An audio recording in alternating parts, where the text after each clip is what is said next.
Do share. Looks like they updated the other song. Let's see what it's trying to do. Weird. Oh, bang, we are live. Boom. Hey, you didn't even ask me for the topic.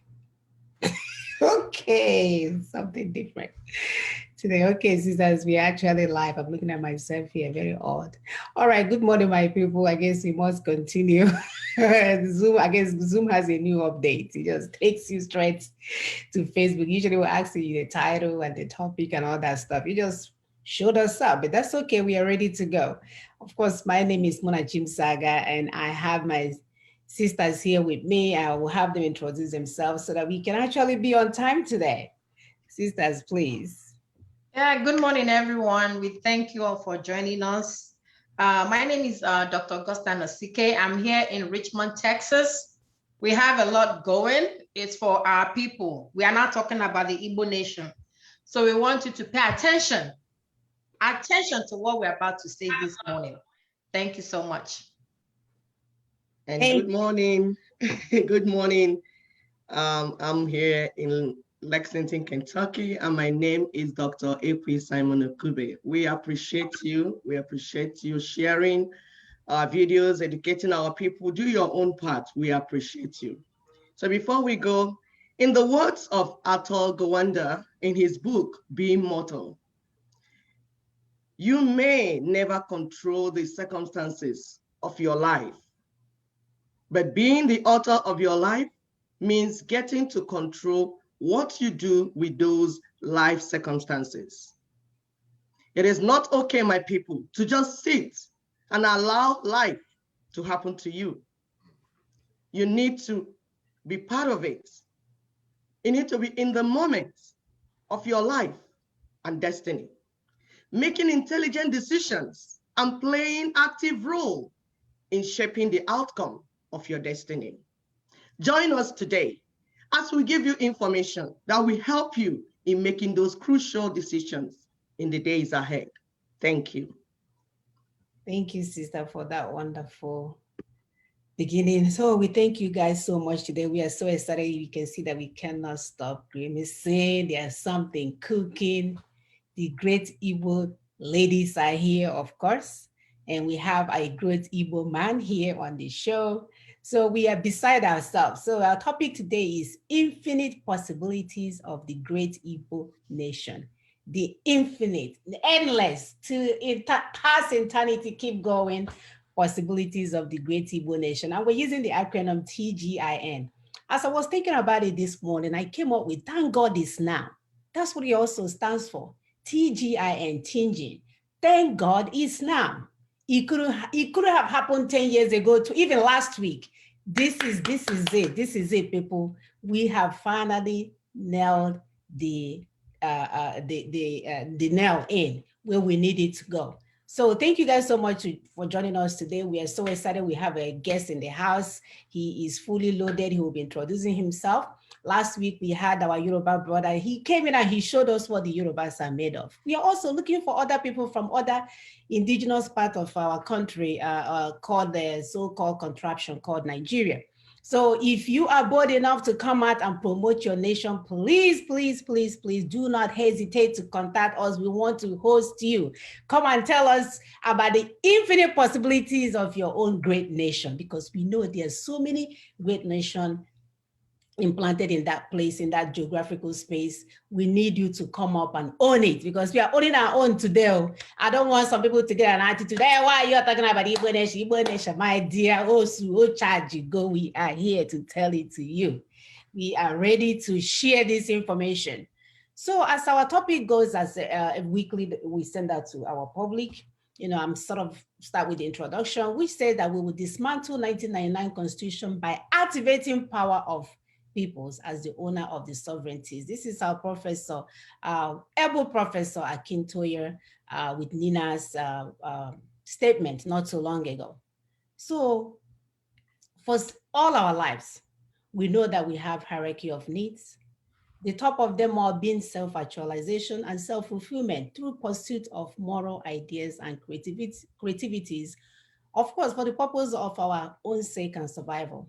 However, the fundamental need means safety and survival, right? You have to be alive to actualize anything at all.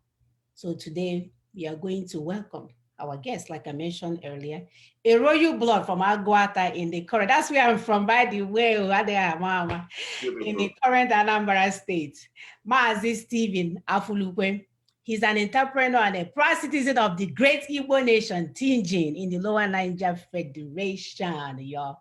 So Maazi Afulukwe obtained a diploma in business studies and computer science from the Federal College of Education at Akoka, Lagos. Also, he studied for business admin degree with University of Phoenix campus, Bonabi campus, from where he left to attend to other pressing issues. Our people are dying. We need freedom. We need to allow the great Igbo nation to emerge.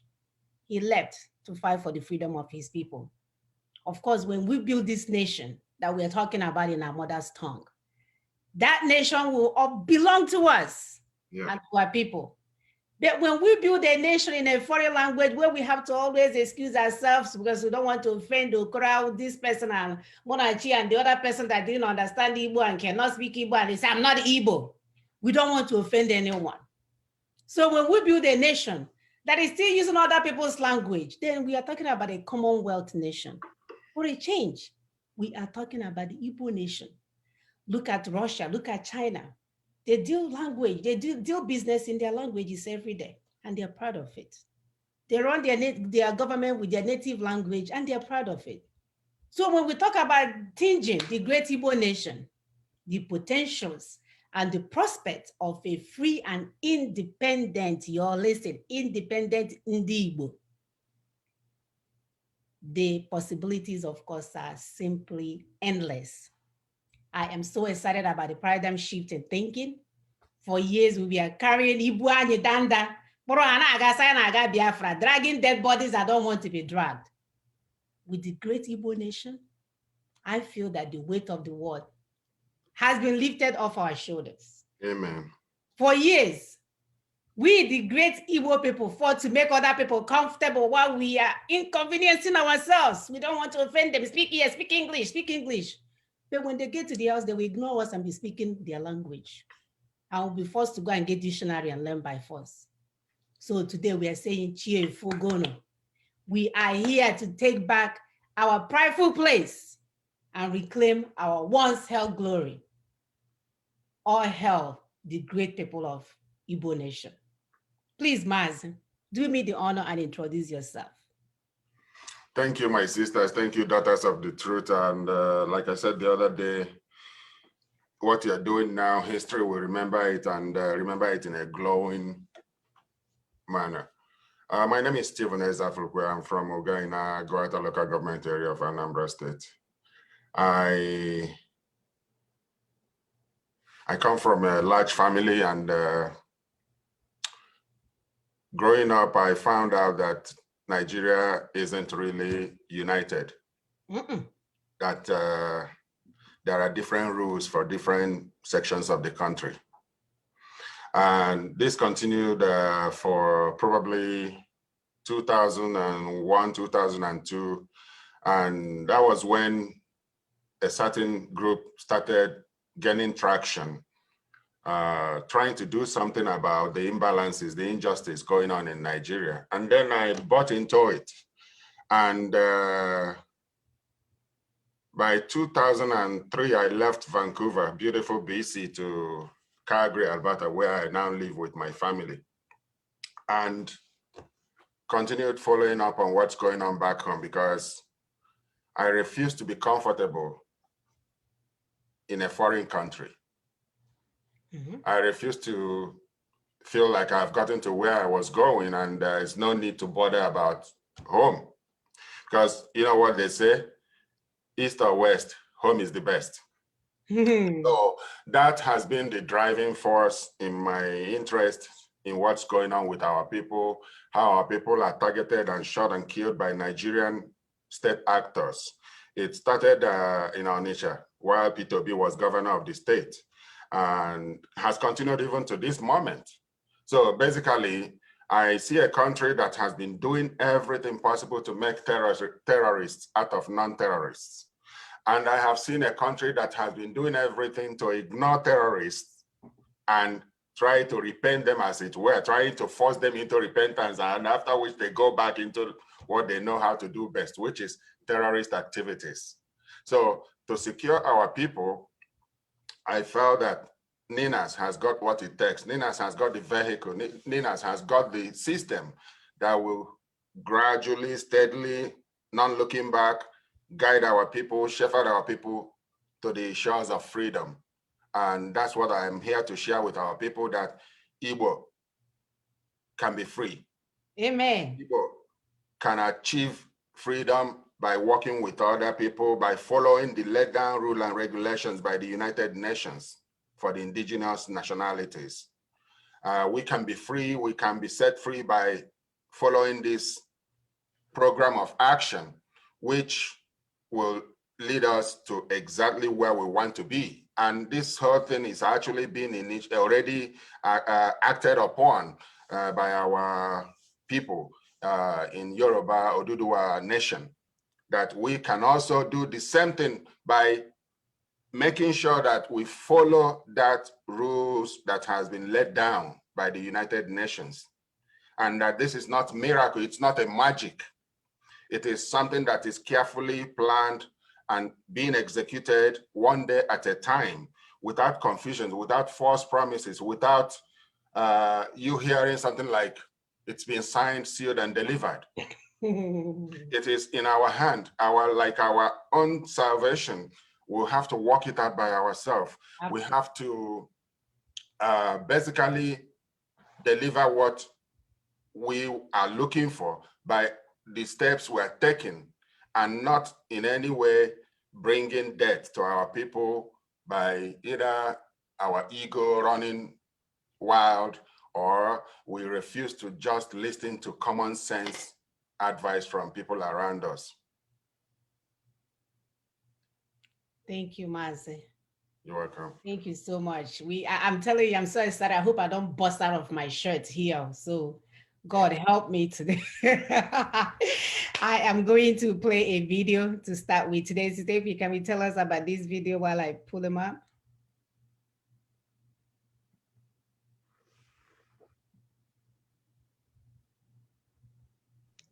Sorry, yeah, it's about our brother Tony. He's explaining to us like what our brother has said in details, how it is the only way is NINAS. Those that don't want to hear the word only. The only way to our freedom today, as of today, is through NINAS. Yep. If you go through evil forest, they will behead you. You will die. And we don't want you to die. Doctors of Truth, there's no need. This is 2021. There is no need to die like they died in South Africa. There's no need to die the way they died in Congo. There's no need to die the way they died in Somalia. There's no need to die the way they died in Yemen. There is no need. That is suicide. If you draw war when you are not ready for war, you are committing suicide, my people. Listen to Barrister Tony Nadi. Let him explain to you again what we have been explaining for years. What we're dealing with is a situation in which the 12 contiguous states of the far north, the one in yellow that adopted Sharia, in the face of the provision of Section 10 of the already disputed Constitution. And if I may, let me actually read out that Section 10 so that people can understand what happened with the secession, what happened with these 12 contiguous states that simultaneously imposed Sharia in year 2000. Simultaneous, contiguous. Section 10 of the fraudulent Constitution admits to some of the truths. It reads, the government of the Federation of a state shall not adopt any religion as state religion, full stop. That's all. I repeat, the government of the Federation or of a state shall not adopt any religion as state religion. This is the provision in this constitution that makes Nigeria a secular state. So for these 12 states to act simultaneously in the manner they did in year 2000, being contiguous, it means and each of the houses of assembly passing the laws, and then the governor signing it into law, and then setting up Hisba, the Sharia police. That's the only section of the country that has seceded from the secular union of Nigeria. But the rest of us in this alliance looked at it because they went into due process. We interpreted what they did as a exercise of their right to self-determination. That's what they've taken their sovereignty from your Nigeria, and they've moved on. What they've been doing since after they moved on was to regroup and come back on a conquest mission. That's what they're doing now. And it is in response to all of that that the rest of Nigeria went on to also step into their own right to self-determination, since the constitution that brings everybody together is a forgery. Is being repudiated in every democratic way. And so the mischief of wanting to target secession, is just is marks of illiteracy, and it's disgraceful that people who are lawyers, people who are supposed to know, some of the people who have a PhD, some even say it's treason.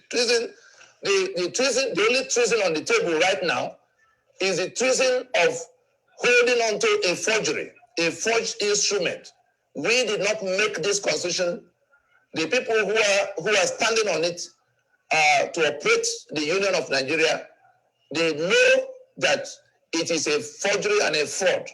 We went to court in 2007 to place it before the court to say, from the account of the author, Absalom Abubakar, and the preamble that claims that we went into a meeting, that we, meaning the sovereign constituent components. That is what it means, that we the people. And so, decree number 24 of 1999, which tells the story of how the constitution came about, from the author himself, Absalom Abubakar. He talked about how he formed a committee he called the Constitution Debate Coordinating Committee that went around. The meeting that will yield constitution must be one between the federating units, must be one between those who can be countries of their own. Let those who have been deceiving themselves in all kinds of small places listen to it now. Some of them are professors of law, some of them are senior advocates, talking trash. The meeting that will become constitution is one between those who should have been countries of their own, the Yoruba that would be a country of 50, 60 million people, if there was no Nigeria occupying their space and desecrating their space. The Eastern, the Lower Niger, that could be a country of 70 million people, if there was no Nigeria desecrating the place, occupying the place against their will. The same thing as Middle Belt. And so it is that meeting in which they come with their sovereignties to decide two things, that they will be in a union, and then the terms of being in that union. That is what the constitution is supposed to settle. And they will have their own individual constitutions because we're a federation. So if instead of going through that route, you sit in one corner and which day was it that Yadudu, I think it was May, that was 3 days ago, 2 days ago. And I saw Yadudu, Professor Yadudu, the quota Professor Yadudu, the illiterate Professor Yadudu, going to national TV to say that the constitution, that the issues being raised about the constitution and how it came, that everything can be resolved by amendment. What are you amending? We are saying we never made a constitution. Is it not easier to put aside the forgery and go and discuss to form a union and process it to become constitutional if we all agree? What are you running away from? This sovereignty dispute has been on the table since 1967. Yadudu goes to TV because he was the one that processed the back end of what became the 1999 Constitution, to say that the amendment provisions in the Constitution is enough to change it even entirely, to bring about a new Constitution. Why do I have to go through the hurdle of coming before the Assembly constituted from 36 states that were imposed by brigandage? Who am I going to meet in the place? Who taught Yadudu that jurisprudence in which our sovereignty should now be in the hands of the National Assembly? Where did he learn that from? And we have been teaching generations of people who have become senior advocates and professors themselves. Some of them are in the Senate. Yadudu is illiterate on this subject matter. He doesn't know anything on the jurisprudence of constitution making. That's why he's talking about National Assembly as the place or the venue for going to discuss our sovereignty. And so we come back to the question of who is committing treason. It is the people who are swearing to defend and uphold this fraud that are committing treason against the rest of us, because they're the ones hijacking our sovereignty, selling 3 million barrels of crude oil every day and sharing the money over the heads of the owners, sending army and police to go and kill people all over the place, partnering with international terrorists. We saw how ISIS came in 2012 to join forces with Boko Haram, and they became Islam. And now they are sitting on top of all of that. We saw when Danjuma raised the alarm about the collusion between the government, the illicit federal government, because we can't have a federal government if we're not a federation. We ceased to be a federation in 1966. So when we say illicit federal government, it's not about the Buhari that is in government house today. We're saying that the Federation of Nigeria died in 1966. The carcass was hijacked by a small section of the country that is still imposing itself on the rest of Nigeria. They managed to impose a constitution that we didn't discuss. And they put our signature.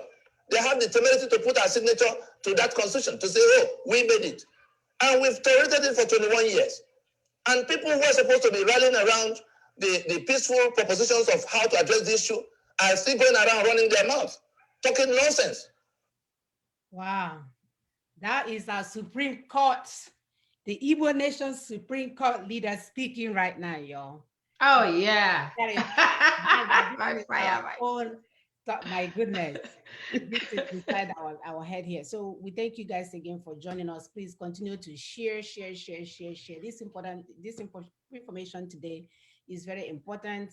We need to go. We need to end this charade and call it a day and be able to start working on building our nations. Please, sisters, let's take this thing off. Let's energize our people and let them know where we are going. Please, carry on. Hey, thank you, Mazi, for joining us. We really appreciate you being here and to discuss what is really, really most important to us. Thank you for being here.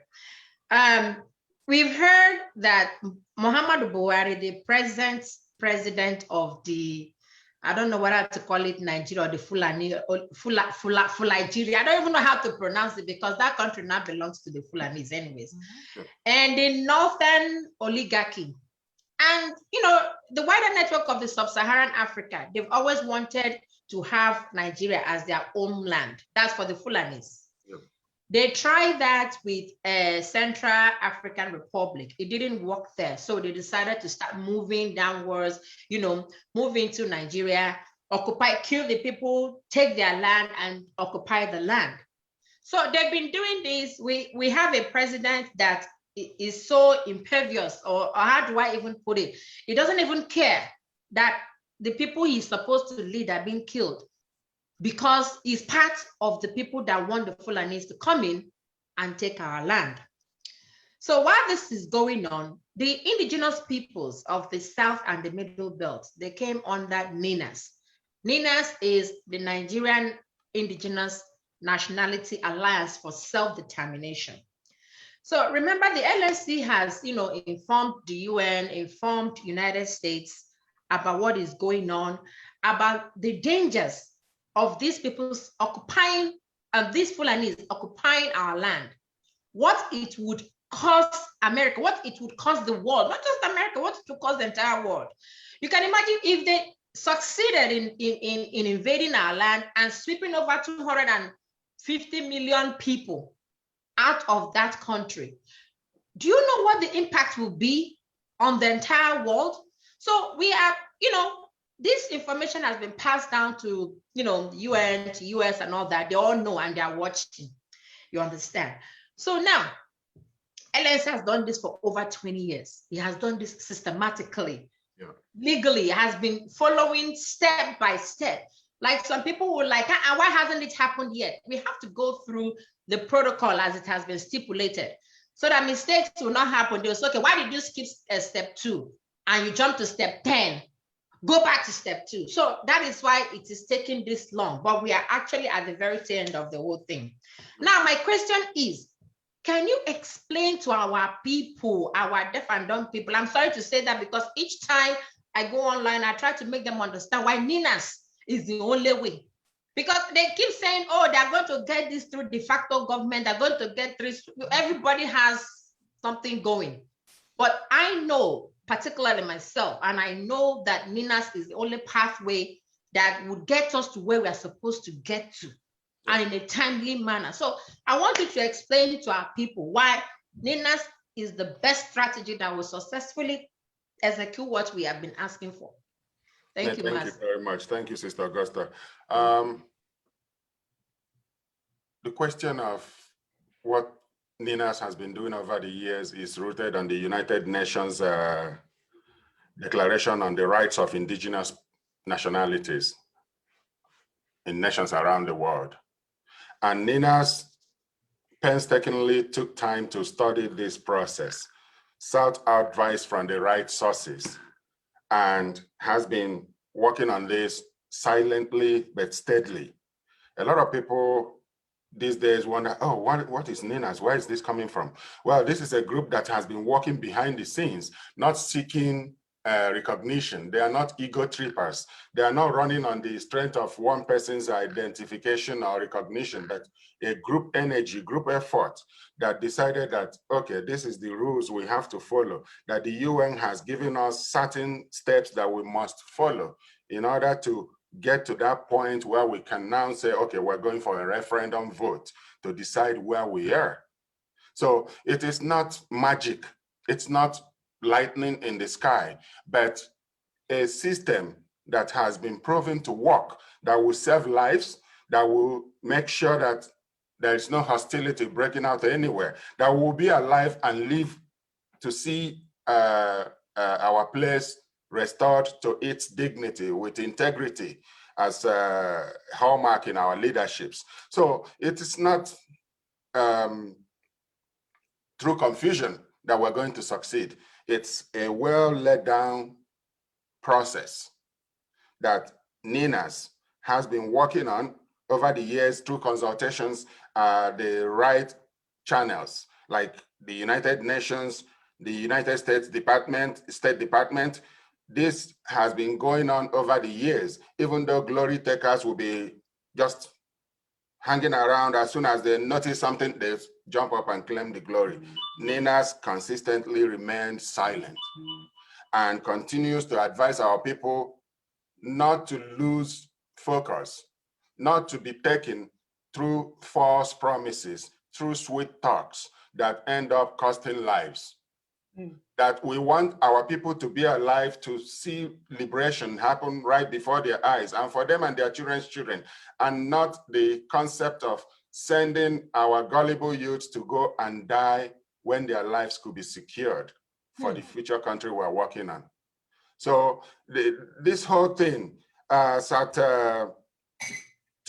April 27, 2015, when the UN came out with this process, NINAS have never looked back in making sure that every single directive on the instructions are followed, as we can see now happening in this Oduduwa nation. It is the steps that the UN has laid out that our people must go through if we are to attain that point where we have to vote for referendum.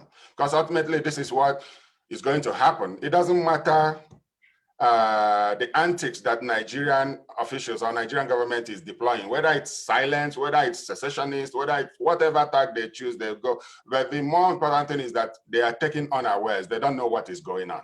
And not knowing what is going on has more or less blindsided them. They don't know how these people came about, what they are doing now, but they forget that there are people who are not really ready to be settled with contracts or whatsoever. The only thing that will settle, the only thing we will settle for is a binding referendum. And to prepare our people, I will say to our young people out there, Go for the real deal. Wow. We may disagree on a number of issues, but one thing we cannot disagree is that you have to live in order to be a free person. I believe it was Jimmy Cliff that said that he would rather be down in his grave as a free person dead than to be a slave and claim that he's free. We are not free when we are slaves. And so what do? Pay attention to the details. We're not offering our people any false promises, make you feel good kind of approach. No, the concept here is, look, there is something that we're missing. Our emotions will not get us anything, but common sense will lead us far if we are able to humble ourselves and look at the real deal that is going on, that there is a let down rule and regulations that we can follow through. It does not take anything away. No, it doesn't take an inch of your land, which is actually what the Fulani are looking for. Ninas is trying to stop all this nonsense that the Fulani controlled Fulani committee that is controlling Nigeria. All that they are doing is to make sure that they destroy the people of the indigenous nationalities that stretches from Middle Belt, Oduduwa, and Lower Niger block.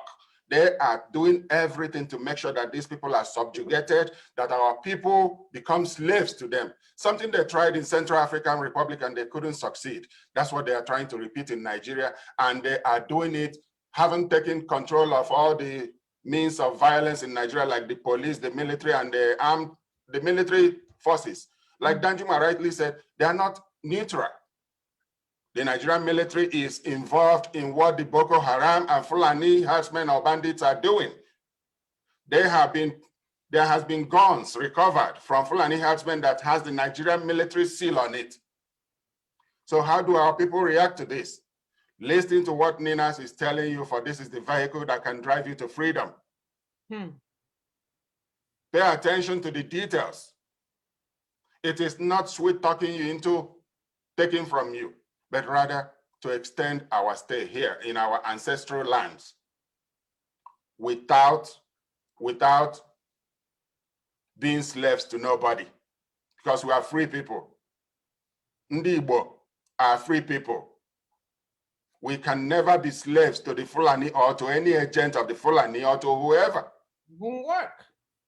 No, because what they are doing does not enjoy our consent. Peoples in different countries vote to be part of a union. The Union of Canada was formed more than 150 years ago, and it was only 4 provinces that formed the Union of Canada at inception. Different countries, different regions, different territories began to join the Union of Canada over a period of 80 years before the last region joined in 1948, which is about the same year that the state of Israel came into existence. Newfoundland joined in 1948. And so you never can have a country by force. Countries are a product of the will of the people through referendum. Quebec is an eastern province of Canada. With the way this country, Canada, is being led by decent people in government, Quebec still felt that they could be better. And by 1995, Quebec went on referendum. And this referendum failed by less than a percentage point. Quebec would have been a country today if they had achieved 50.5%, but they got 49.42%, and the no vote was 50.58%.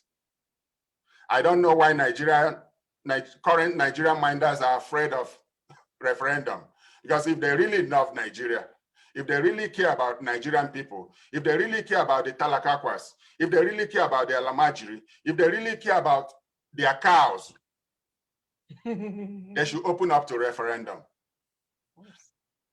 Not seeing the common sense in referendum shows how blind they are and how unpatriotic they are to the very people they think they are fighting for, the Fulani. If the Fulani really want to stay in Nigeria, if they really want to become indigenous people in Nigeria, let's put it through a test, through referendum. Let people in the East, let people in the Lower Niger Federation, let people in the Middle Belt, let people in Oduduwa go for a vote. Only this vote will give us either a cohesive country or one that is independently situated and going in their different direction according to the dictates of their own laws.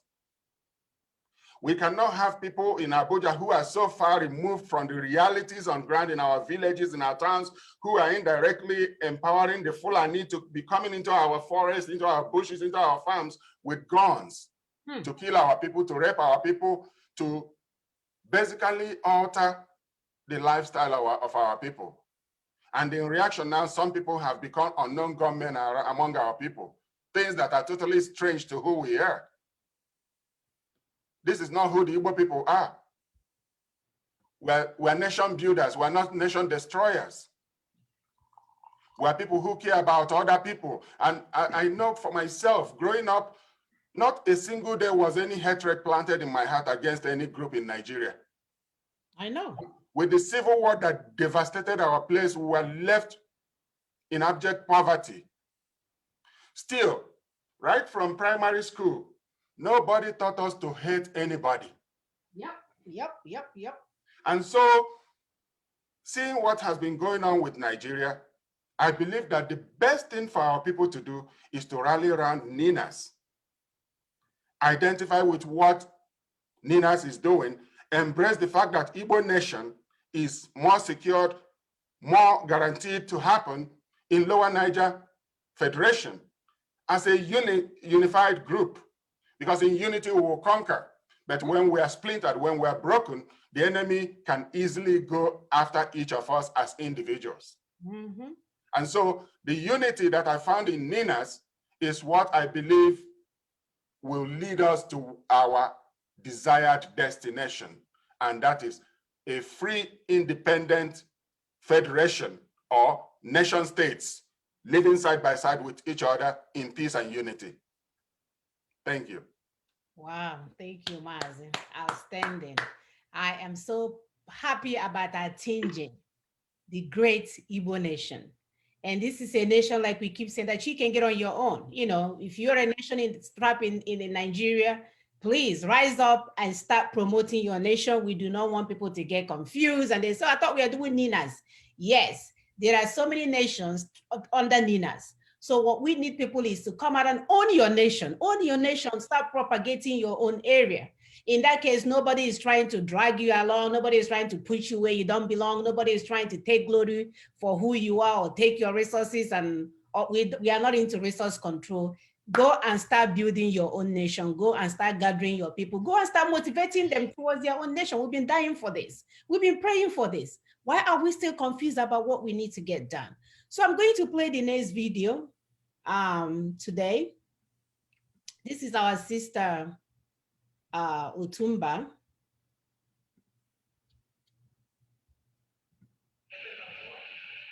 NINAS hereby declares a 120-day period of consultations commencing today, April 17, 2021, with the peoples of the Alliance territories, with dedicated sessions for various segments of the Nigerian society, the diplomatic community, and the international community. In this period, all segments of the Nigerian society in the Alliance territories shall be consulted and engaged with the NINAS proposition as outlined in the December 16, 2020 Constitutional Force Majeure Proclamation. Professor Akintoye declared NINAS as a self-determination movement with a task to lead the dismantling of what it called the fraudulent 1999 Constitution, to end the unworkable unitary system it imposed, and to champion the process of self-determination. He also reaffirmed the commitment of the Alliance to midwife the emergence of cohesive regional charters and constitutions that will form the basis of a referendum.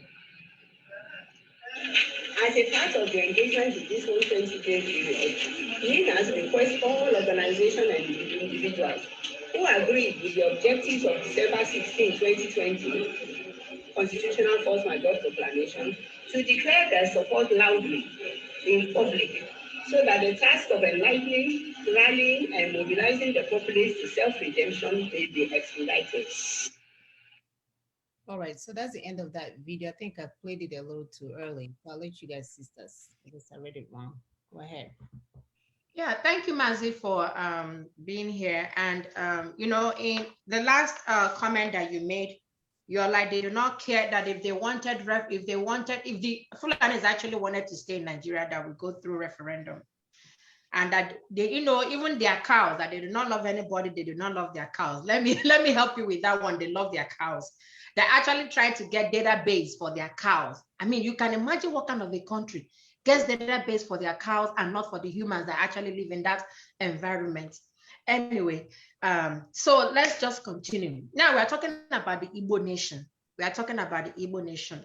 In the past, even presently, our enemies, they have weakened the great Igbo nation. They did that through balkanization, which is divide and conquer. Yeah.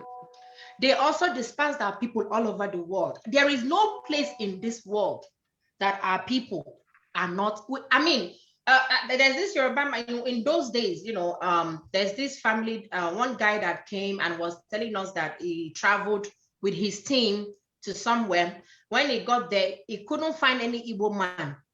He just said, made a U-turn and start coming back. He said, because if you go there, you don't find an Igbo man, it means that that place is not livable. So what am I saying? With what they did, balkanizing us, a lot of our people left the shores of Nigeria. We left our land. We went all over the world. We are situated in every part of the world. And anywhere we go to, we easily assimilate into that environment.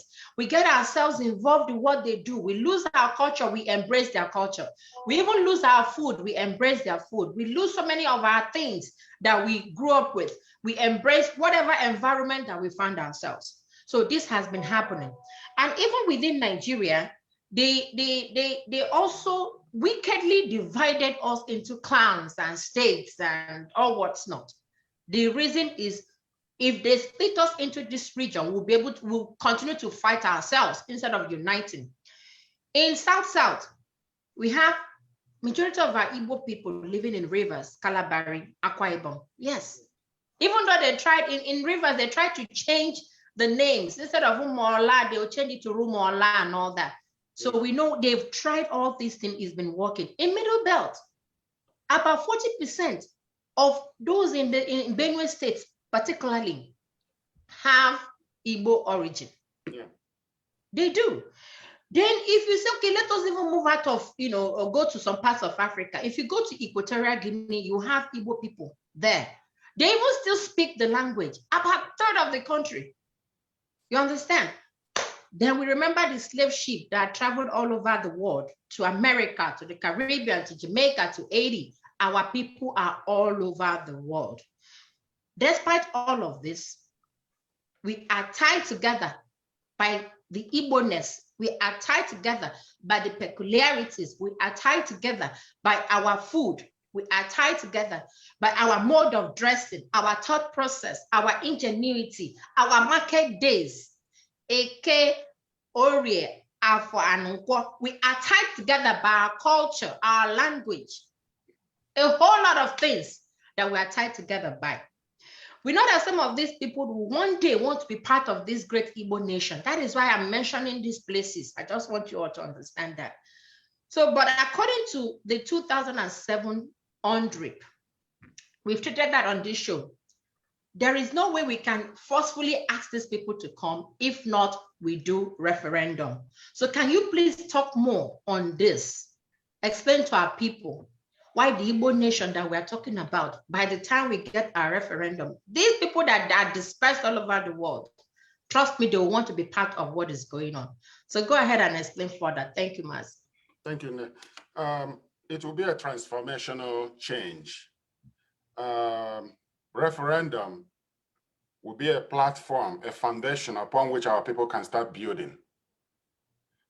by going through referendum, we are letting the whole world know that this is the way we want to go. This is the direction we want to be. This is who we are. We're builders, and we want to attract our people scattered all over the world back home so that they can contribute their quota to help our people build a proud environment, a country where they can go and be proud of.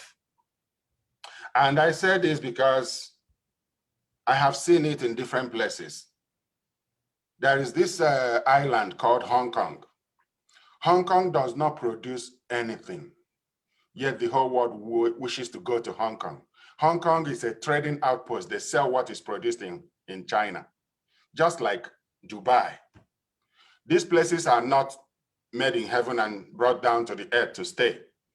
They are actually the design, the effort of dedicated men and women who decided, you know what, we're going to make something good out of our place.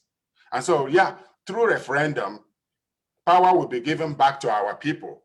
The people will be in charge of how their place is governed, because it starts at the local level. I have seen where when there's a municipal election, you see old people picking up their phone, calling their friends, calling their family members. Hey, have you voted for local government election? So it starts, nation building starts at the local community. It starts at the village level. If you are not comfortable in your village, neither would you be comfortable at the town level or city or federal, wherever. The overlords who think they own Nigeria, they are making a huge mistake. When you leave your people and they are not part of the system, they are not part of the process, you are building up a big time bomb against yourself. And so to restore dignity to our people, the very first step we have to do is to begin to educate ourselves on the importance of having a referendum to get from our people their need, their intentions. Where do they stand? Are they for Nigeria or they are for Igbo nation? So referendum is the most peaceful way of getting to where we want to be. And when we get to that stage, then the great return will commence. We know how, until very recently, the state of Israel was sending planes to go and pick up people from different parts of the world. A lot of plane loads from Russia left and took people to Israel. I have met some of them. I have also met Ethiopians, the Falashas, who were airlifted with Israeli resources they were taken from Ethiopia to Israel. It wouldn't have been possible without the state of Israel being in place. If the state of Israel was not established in May of 1948, there would be no way Israel would have sent planes, aircrafts to go and pick up Jews in places like Russia, Ukraine, Poland, everywhere. And the reason the state of Israel was created was that so that Jewish people, when persecuted anywhere in the world, can retreat to their homeland, a place they can call their own. This is the vision, this is the mission of the Igbo nation, that our people can be proud of who they are without being afraid of identifying themselves. They don't have to claim to be detribalized. In fact, we're not even talking about tribe anymore. We're talking about the existence of our people. That our people are facing existential threat in Nigeria by state actors. When terrorists are bearing guns with the signature, with the seal of government soldiers, military, that is a highly seditious position to find oneself in. When you are not just fighting foreigners who are into the country to fight and kill you and take over your land, but you are fighting those that are being empowered by state agents, by military, by government that gives Boko Haram or Fulani herdsmen millions of dollars to empower them. So what is the way out?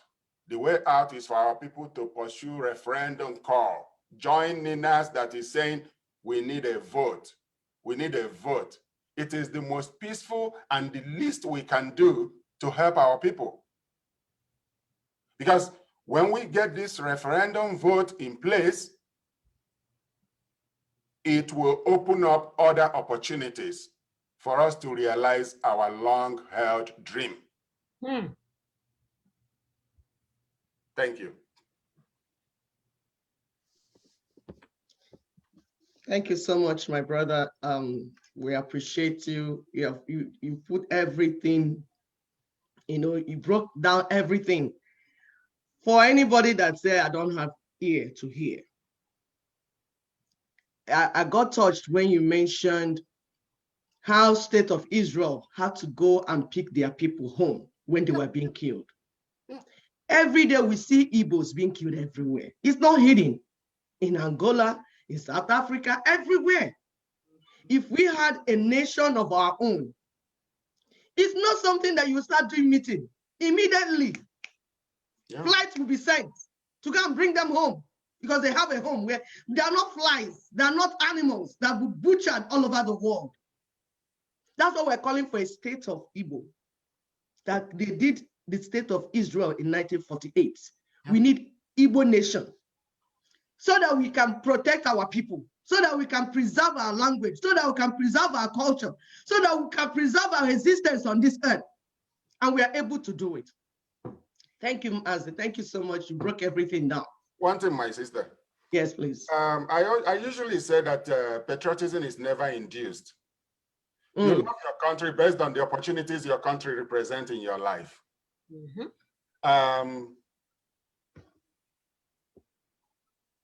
Few weeks ago, or shall I say a few months ago, a police officer stopped two teenagers on a traffic stop. And somehow the driver of this vehicle dragged this policeman to his death. This happened in the city of Calgary here. The policeman died. You needed to come and see the people that came out to honor this policeman as his body was moved from the morgue to the funeral ground. It was like the death of a president. That is how he instilled the pride of a nation in people, by first of all respecting their fundamental human rights. When a nation shows interest in the life of its people, the people will be ready to die for that country. Absolutely. I don't know any other country that is like Nigeria. I don't know any country that I can compare to Nigeria. I've been thinking I can't figure it out. Nigeria is the lowest of the low. And the end of Nigeria will signal the emergence of great nations. I'm so excitedly waiting for that to happen, that Nigeria will go so that these other countries, Oduduwa Nation, Lower Niger Federation, of which Igbo Nation is within the Lower Niger Block, and Middle Belt, Nigeria would have to go to sleep, put Nigeria down for good for these nations to rise. Thank you. Thank you so much, Mazi. Thank you. You see, he was the 32nd US president that said the only thing to fear is fear itself. Yeah. That's the only thing to fear. We are able to do these things we are saying. Our people should stop being afraid of anything. It's our right. The human right is our right to do. And you know the interesting thing, the Fulanese are migrants into Nigeria. They are not even indigenous to Nigeria. Yeah. They have no land in Nigeria. They are not indigenous. Yeah. So why do we fear them? Why can't we use our own potentials to do what we need to do? What is the problem? What do you want? And also, you know that they've never won any frontal war. The Fulanese. If you want them to run away, confrontation is what they run away from. They don't like it. All they do is attack isolated villages. They prefer subterfuge to confrontation, direct confrontation. Exactly. Ogumuwai. How attack when men are asleep, when children are sleeping. Are those ones human beings? So, but our major problem in this warfare against the Fulanese It's not even the Fulanis themselves. It's not. Because if we arise, we can take care of them like this. Our major problem is our own people, our own very people, those betraying and frustrating the indigenous peoples, Yes. the ethnic nationalities, Nina's project, the greedy Nigerian politicians, Yeah. those from the alliance territory, those that are making money from our blood, those that are making money from our sorrows, those that are going to Houston to buy land and swim and find themselves in swimming pool and take picture and send it to us. That while others are dying in the so-called states that they are the governor, he's in Houston taking picture. Obiano, that's you in your swimming pool. That's what he wants us to be seeing. Is that responsibility? Does he even show that this person is a responsible person? So these Nigerian politicians are not responsible. They're so greedy. All they care about is their stomach. And of course, their bed partners, the political pastors, the ones I call political pastors, political reverend fathers. Yeah. The people that go and bless them, they will go and meet them before they go for the post. And then they'll tell you, this man, if you're not meanwhile, he's stealing from your money. Yeah. The money that he's supposed to use to build hospitals and schools, he's using to buy cars. And then you say that makes me a good person.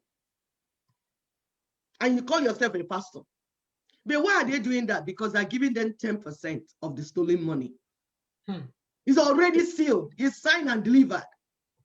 Once they win, 10% of the money that they should use to build hospitals, the money that they will use to build roads, 10% is secure for, what are their names? What's this priest? This priest, Reverend Father. You mean Mbaka? There's Mbaka, there's one at Uke. Bubemonso. Yes, all of them. Adeboye, that is going around greeting Erufai and telling him that he's a good man. All of them, what they're looking for is their money. Is the stomach, it's their own share of the 10%. It's 10% of the loot. So they should not even pretend to us. We know what they're looking for. Yeah. These are our problems. And of course, we have the fake freedom fighters. Those that are cooking up lies and propaganda, making money from the woes of the people, making money from chaos. They are distracting our people from the only visible and sustainable pathway to our freedom. And finally, the last group are the social influencers. Yeah. Who are the ones singing praises for the remaining three groups? The Otimpus, Ndiotimpu. If you praise Okocha, the Okocha will go tomorrow. Uzodimba will come. Or Uzodimba. You see Uzodimba will come. Then you start singing his praises because he's giving you money. We know it's all about the money, your own cut, your own share. Ego Abala. This is not who we are. We don't make money from our dying people. We don't make money from the sorrows of our people. But you know what? Luckily for the indigenous peoples, all these people I mentioned, they are few. They can easily be gathered together and thrown inside and sink it. Yeah. If our people, the indigenous peoples, can understand what Ninas expects of them, just the way the Yorubas are doing, you can see how they're matching with Nina's protocol. For example, the Yorubas have said that they will not allow any Nigerian election in their land anymore. Because we are saying Nigeria took our land, and you're bringing Nigerian election in the land. Does it even make sense? No. So in other words, they're saying politicians in Yoruba land, close shop. And that's what we're saying, politicians in Igbo land, close shop. Yes. Politicians in Middle Belt, close shop. Yes. What is our problem now? It's not how you'll be voted into position. Our problem is that they are coming to kill us. They are wiping us off. We're telling us to go and vote for you. Doesn't make sense. In the video my sister played earlier on, we saw Otumba, our Iron Lady, reading the press conference, the press they released. That happened on the 17th of April, this month, on the 17th. What happened? Ninas activated the people's power, telling the people, the ball is on your court. Over to you. Kick it into the goalpost. My brother, when I asked him, please, how do you think, how can you explain this simple thing to our dear Igbo, who have been crying for marginalization all their lives? Today they are seeing the Yoruba people, Ndi Yoruba, Ndi Hanako, Ndi Yoruba, the Yoruba nation, arising in their own language, speaking together, youths, adults, old, young, elders, together in one language, moving forward to their freedom. We are today calling on Ndi Igbo, because we don't want tomorrow, when Yorubas now have their nation, you start crying, hey, they're marginalizing us in Biafra, they're marginalizing us in Nigeria, they're marginalizing. The opportunities on your table now. Please, Mazi, help Ndi Igbo to understand that freedom is right now on their laps. Sure. Thank you. Thank you, Nne. Thank you. Freedom is not given. Freedom is taken. Freedom is worked for and achieved through the effort of a unified group of people or communities or region. Freedom comes when the people agree on one thing. In fact, the Bible says it, that if people can agree, can come together and agree on one thing and ask for it, that they will get it. Those dividing our people, those blindsiding our people, those misleading our people, they are not agents of freedom, they are agents of destruction. Those who are working, either knowingly or unknowingly, to break our people, to splinter our people, to make sure that we don't attain unity, that we don't speak with one voice, they are actually working for the enemies of our people. Mm-hmm. I have seen these things going on over a period of 5 years now, and I wonder how these people go to bed and sleep at night, knowing fully well that they are putting some people's lives in peril, that they are actually bringing death to the very people they wish to rescue. I had an audio clip the other day that was essentially exposing one man's plan to seek out revenge against supposedly Zone 9 police AIG he claimed killed his parents and others. But we know that it was soldiers that invaded his house and he was gone from that property 2 days earlier. Now, when I see such things, I can tell that somebody is setting up our people to go and die. And you cannot send me to go and fetch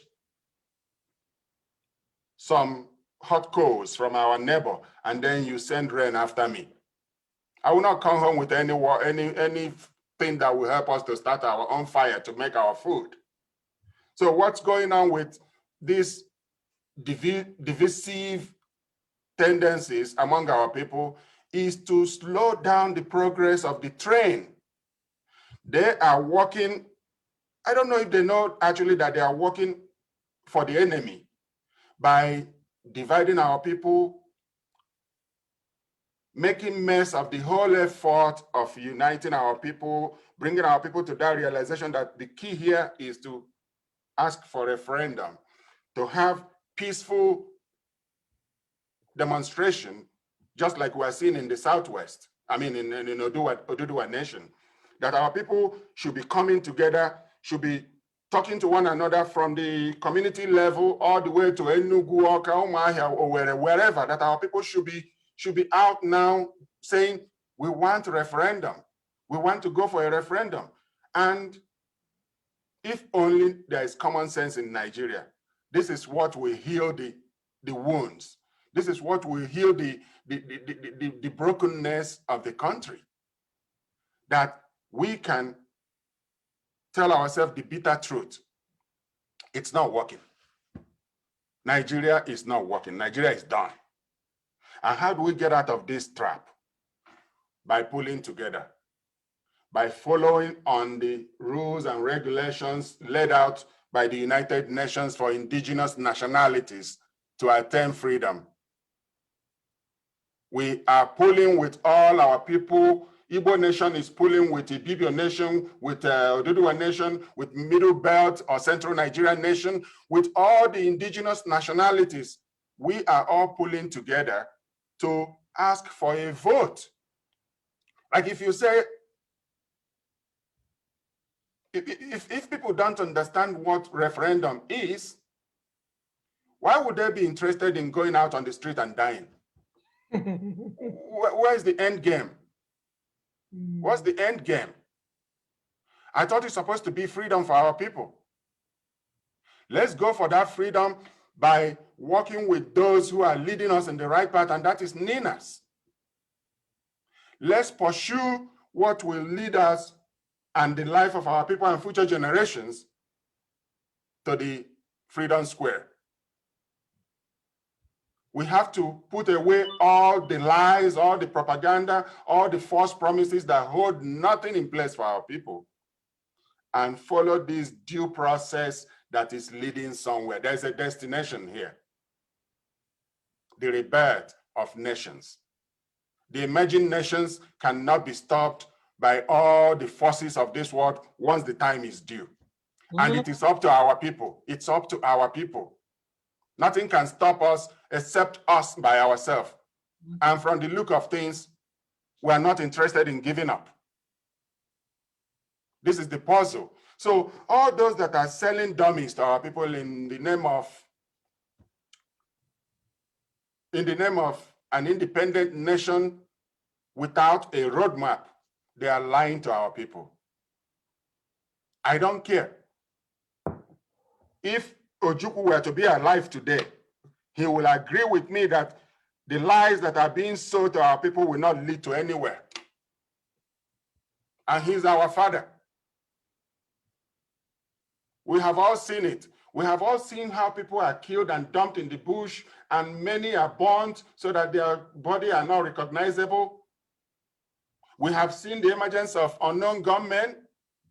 We have seen our places now. People are being made to get out of their cars and walk miles with their hands raised. That is occupation. That's a state of occupation, active occupation. To reverse that, we have to change our mindset on what is really going on. The key is to pursue referendum. When we get referendum, the reset will begin.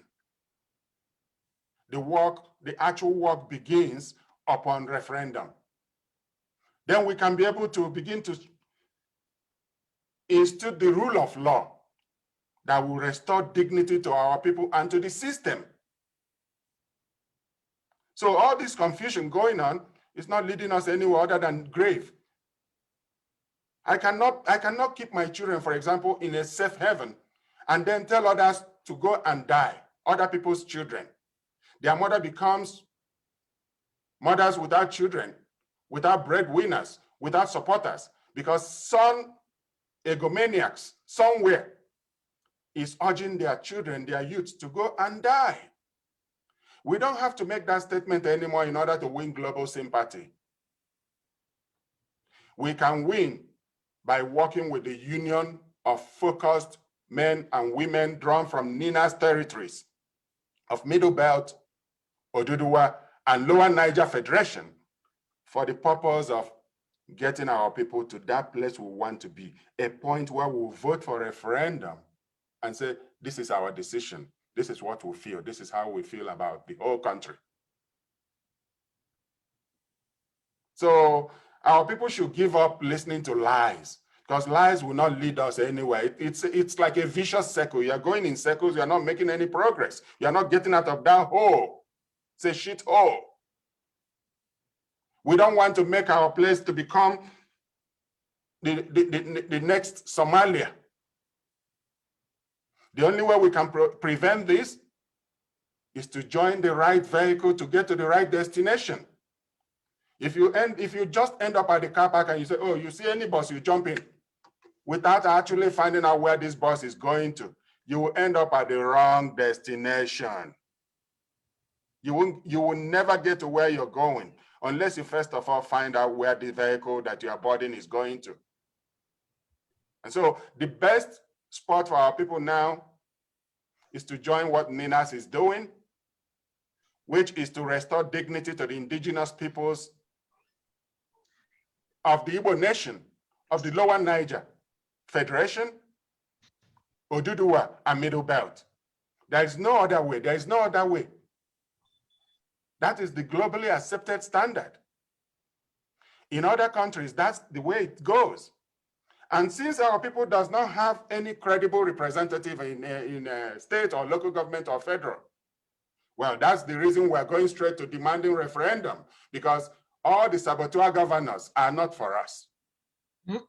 All the saboteur members of the National Assembly or House of Representatives are not for the people. And so the direct representatives of the people, as captured in NINAS, are the one leading this charge. Otherwise, this is to be the business of senators, members of House of Representatives, state governors. In fact, let me just mention this. About 2 weeks ago, some people were clamoring for a referendum for Alberta province in Canada to vote to leave Canada. And the premier said, it's too early to call for a referendum to leave Canada, but we can call for economic referendum to decide on how much we pay the federal government on the oil and gas from Alberta. So there are all kinds of referendums. Political referendum, economic referendum. So what our people need now is a referendum from the regions to decide where we belong. Anything else is like wasting our time. And we must not be dying in vain. Exactly, Mazi. I believe every single one of our people's lives are worth defending and worth protecting. And the only thing that can set us free, the Bible says, is the truth, that we should know the truth and the truth shall set us free. Not lies, not false claims, not going to take picture at select institutions, claiming that you have accomplished things that other people have done years back. If I don't know these things, I wouldn't be mentioning them.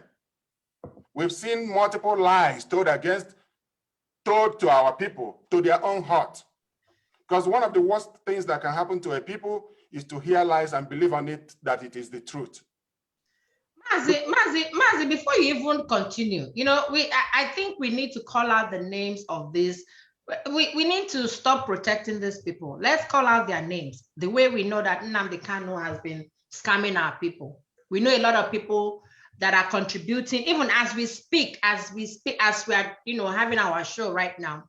They are doing a fundraiser to raise money for an audio fake ESN, that is going on. God knows where it's going on. Nnamdi left an audio message, whether it was audio, I don't know. He left a message that his intention is to kill the police officer that killed his parents, even though we all knew how his parents died. Yeah. He wanted to incite our people again. He kept saying that 28 people were killed in his house. And the truth about it is that he left that house 2 days prior to when the army people came to fight. Yes. With the parents. With his parents, yes, they left. They left. The former deputy officer knew that he had left, kept telling people that all road leads to that place. Yeah. And it got our people killed. Not 28 that he's mentioning. They trapped our people. They set up people. The new military was coming. They invited all our people into a place where they will be killed. Over 300 were killed. Were killed, not 28. He keeps mentioning 28 and his useless dog. Keeps mentioning 28. Over 300 people were killed. That some of them, they cannot even find their corpses anymore. Yeah. So we need to start calling out their names. As we speak, they are raising money for their pockets. And one of them is Simon Ekpa, Simon Granot, or whatever his name is. He knows that this is a scam. He knows that Nnamdi is a scam. He knows that Nnamdi is fraudulent. He himself, someone is fraudulent. These guys are just trying to raise money to feel good. That is what they are doing. They also have Madame Jeze. There's one Madame Jeze here that also knows the truth, yeah, and is helping to raise this money. We have the likes of Chiedoziem, what is that his name? Chika Idoziem, and Chi Diwanya of Worship Media. He is using his platform to help them raise money. The World Igbo Congress is also helping. You know, they are all in cahoots in this. Yeah. Getting our people killed unnecessarily. Sorry. Before you continue, you know, this is how Boko Haram started in the north. Exactly. When Boko Haram started, people were warning that these are terrorists, that they are not coming to help anyone, that they're against the indigenous people in that land. Politicians were using them to win votes, just like they're doing with this group you mentioned within Nnamdi Kanu, that they said they are funding in Southeast. They continued to do it until it got out of hand. The politicians were watching, they kept quiet because they were hoping to use that chaos to win election. Until they started taking people one by one and cutting the head of people like goats. Yeah. And we are telling people, anytime there's chaos, anytime there's free for all fights, you don't know who will kill who. Exactly. Because it's not a systematic thing. It's free for all. Exactly. These things new people are funding. Simon Ekpa. These things new people are funding. This is how we are wanting our brother Obido Obienu when he was there. Eventually, to the glory of God, he realized himself and came out. Because anybody that is sincere, we were there. I was a coordinator in IPOB. Live. So was Muna, so was Augusta. And my brother too was inside IPOB. Yeah. We scrutinized what they were doing. We found out they had no plan to liberate our people. So we are not saying hearsay. Yeah. We were there. Yeah. We knew the plan is, the only thing that they call, it's not even a plan, but let me tell you what they had in mind. To attract the enemy to an Igbo. Exactly. And get us killed. Killed, decimate an Igbo. That when we are killed enough, UN will come. Yeah. Rwanda, they killed them enough. Did the UN come? It took UN 2 years before UN to come. Anywhere you attract your enemy to come in and kill you, you are enemy to yourself. In fact, I even think that we can attract international help by having more of our people slaughtered is proof that we have no plan.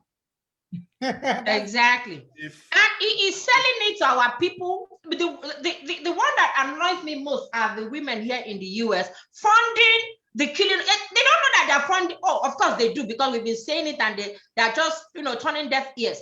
They are funding the killings of our people. And when the time comes, they shall be held accountable.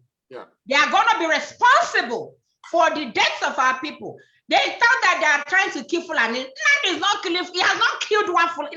He has not even killed a Fulani cow.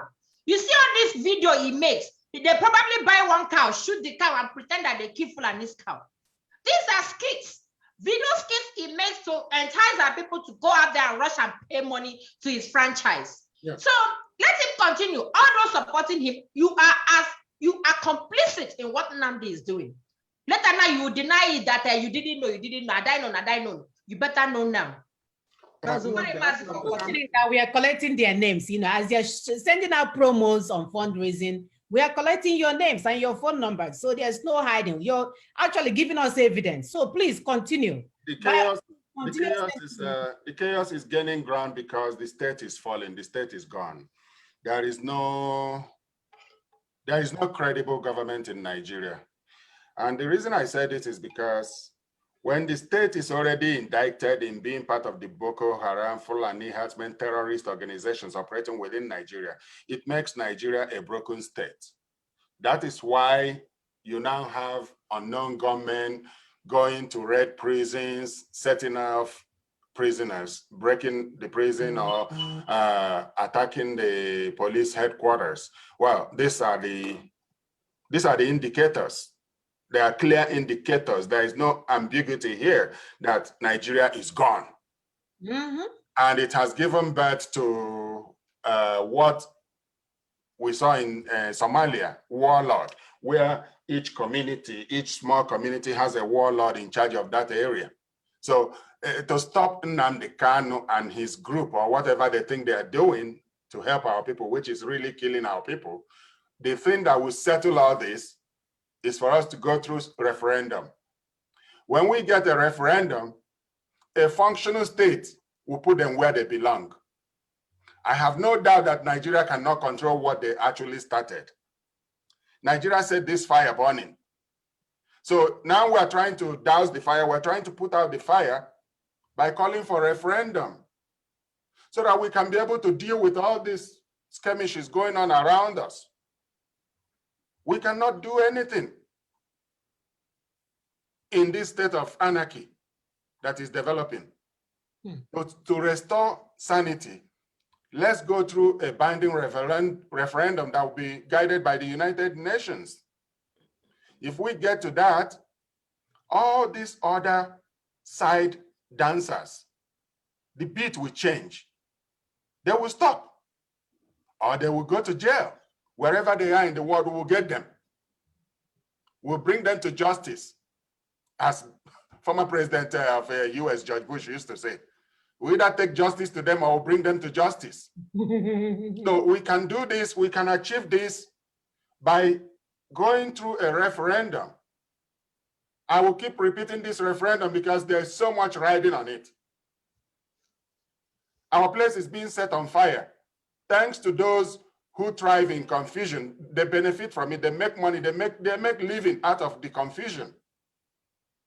I support the defense of our places, our communities, through the community vigilantes. My town has one, and that's what I insisted on, that if we are going to raise money for weapons, let us channel it to our villages to protect our villages. Those who think that they are fighting the Fulani should go and fight the Fulani, but not in our families, not in our homes, to attract death and killings in our place. We've suffered enough. Our people have suffered more than enough in the hands of Nigerian state players, state actors. The rules are usually skewed against Igbo people.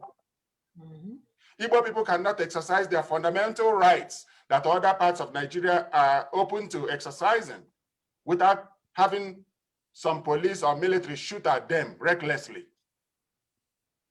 So it's, at the end, while I look at what Nnamdi Kanu is doing as a huge distraction and problem for us, I can trace the genesis, I can trace the origin of all these problems. It's Nigeria that is our problem. We can tackle Nnamdi Kanu any day. And if Nigeria wants us or does not want us, let's put it through referendum. We can't be slaves in the year 2021. For us to take care of our challenges today, these challenges of insecurity, let's go through referendum because Nigeria cannot fix our place. I understand that the police and soldiers are running away that, okay, the former DSS DG, Ejiofor, was on AIT or channels the other day saying that he traveled from Asaba to Umuahia. He didn't see a single police checkpoint. And he said that with that, there is a reduction of crime. Yeah. That is an indictment on the state. Nigeria has, Nigeria is gone. It's gone, dead and gone. Nigeria is hanging on nothing. A country's existence lies with the people. It is the people that actually are the foot upon which each country stands. And now when the people are gone, psychologically gone, mentally gone, spiritually gone from you, you're hanging on nothing. Nigeria is hanging on nothing.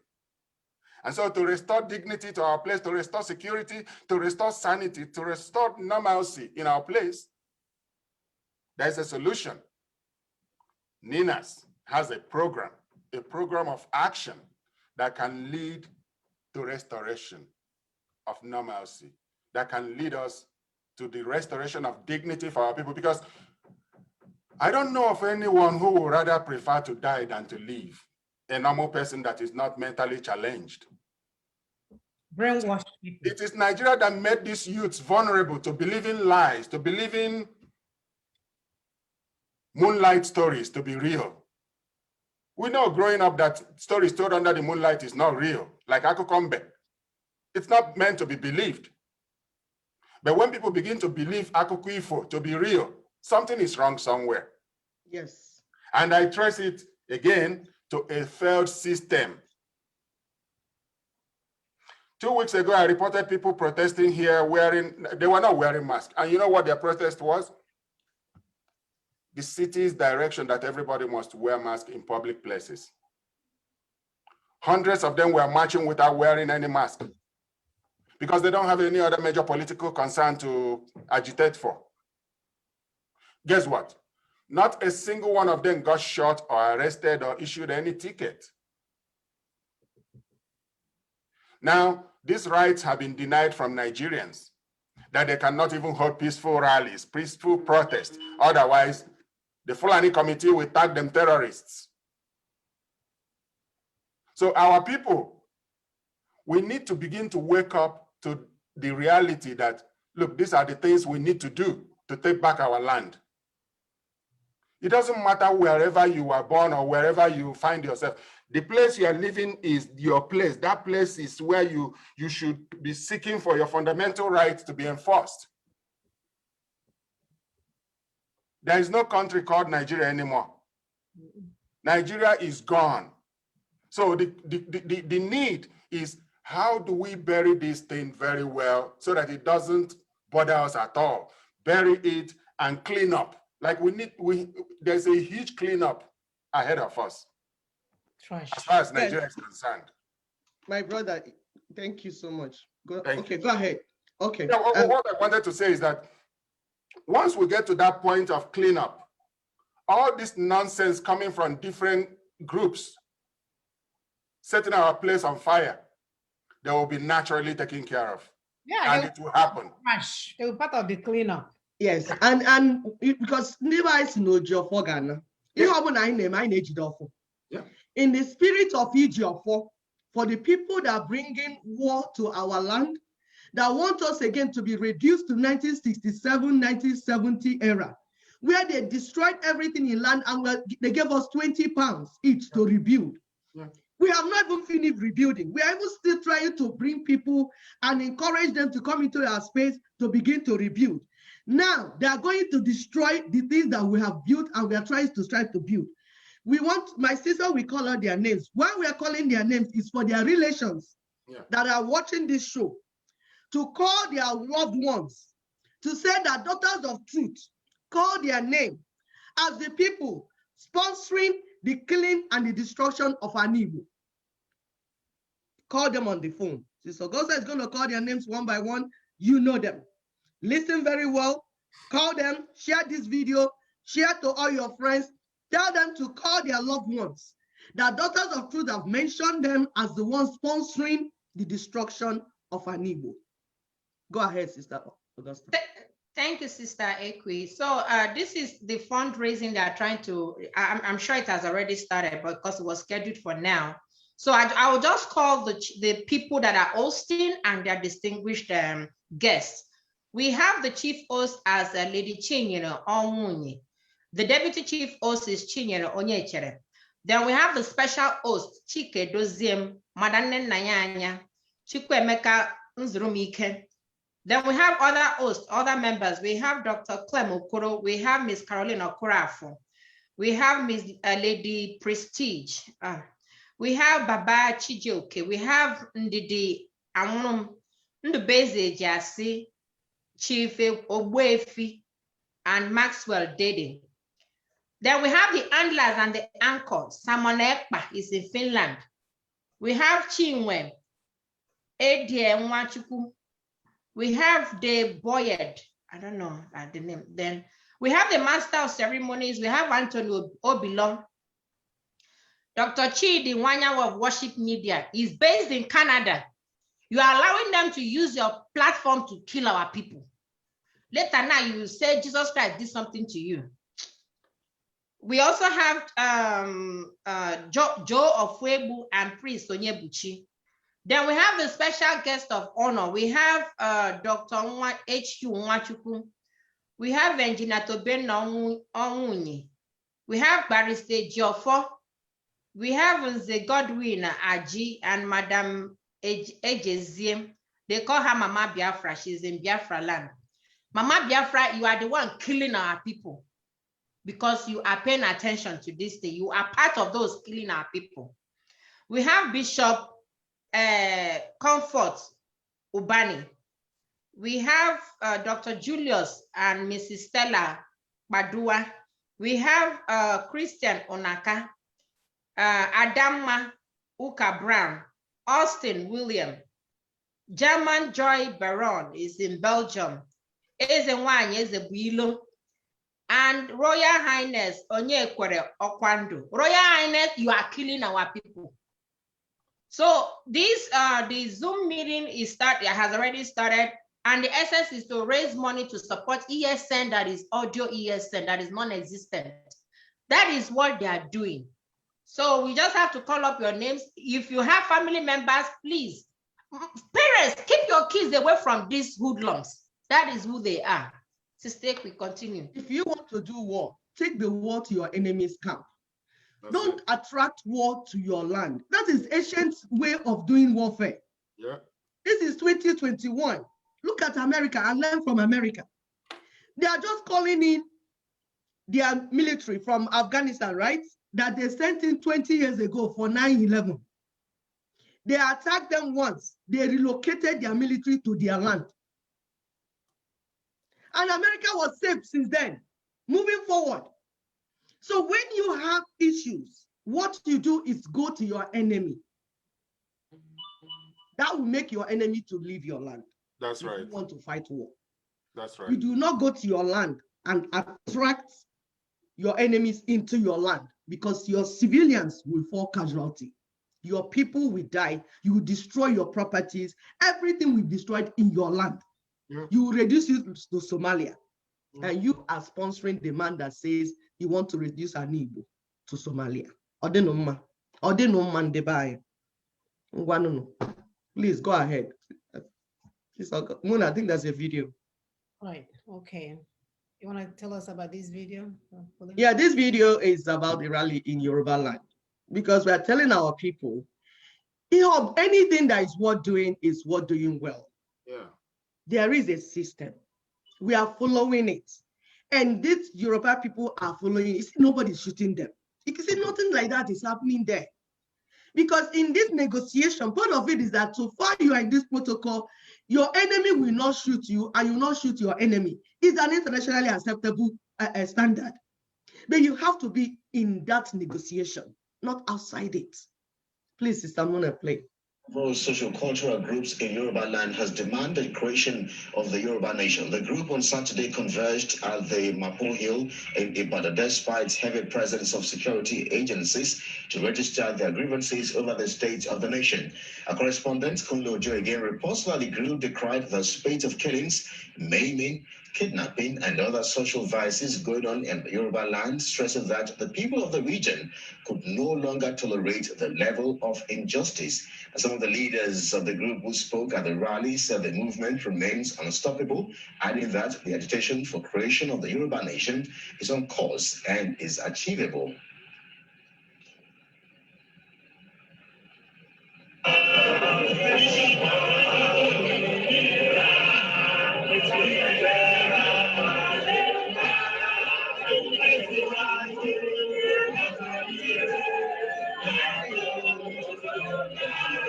There will always be a clash, and there has been clashes for 60 years.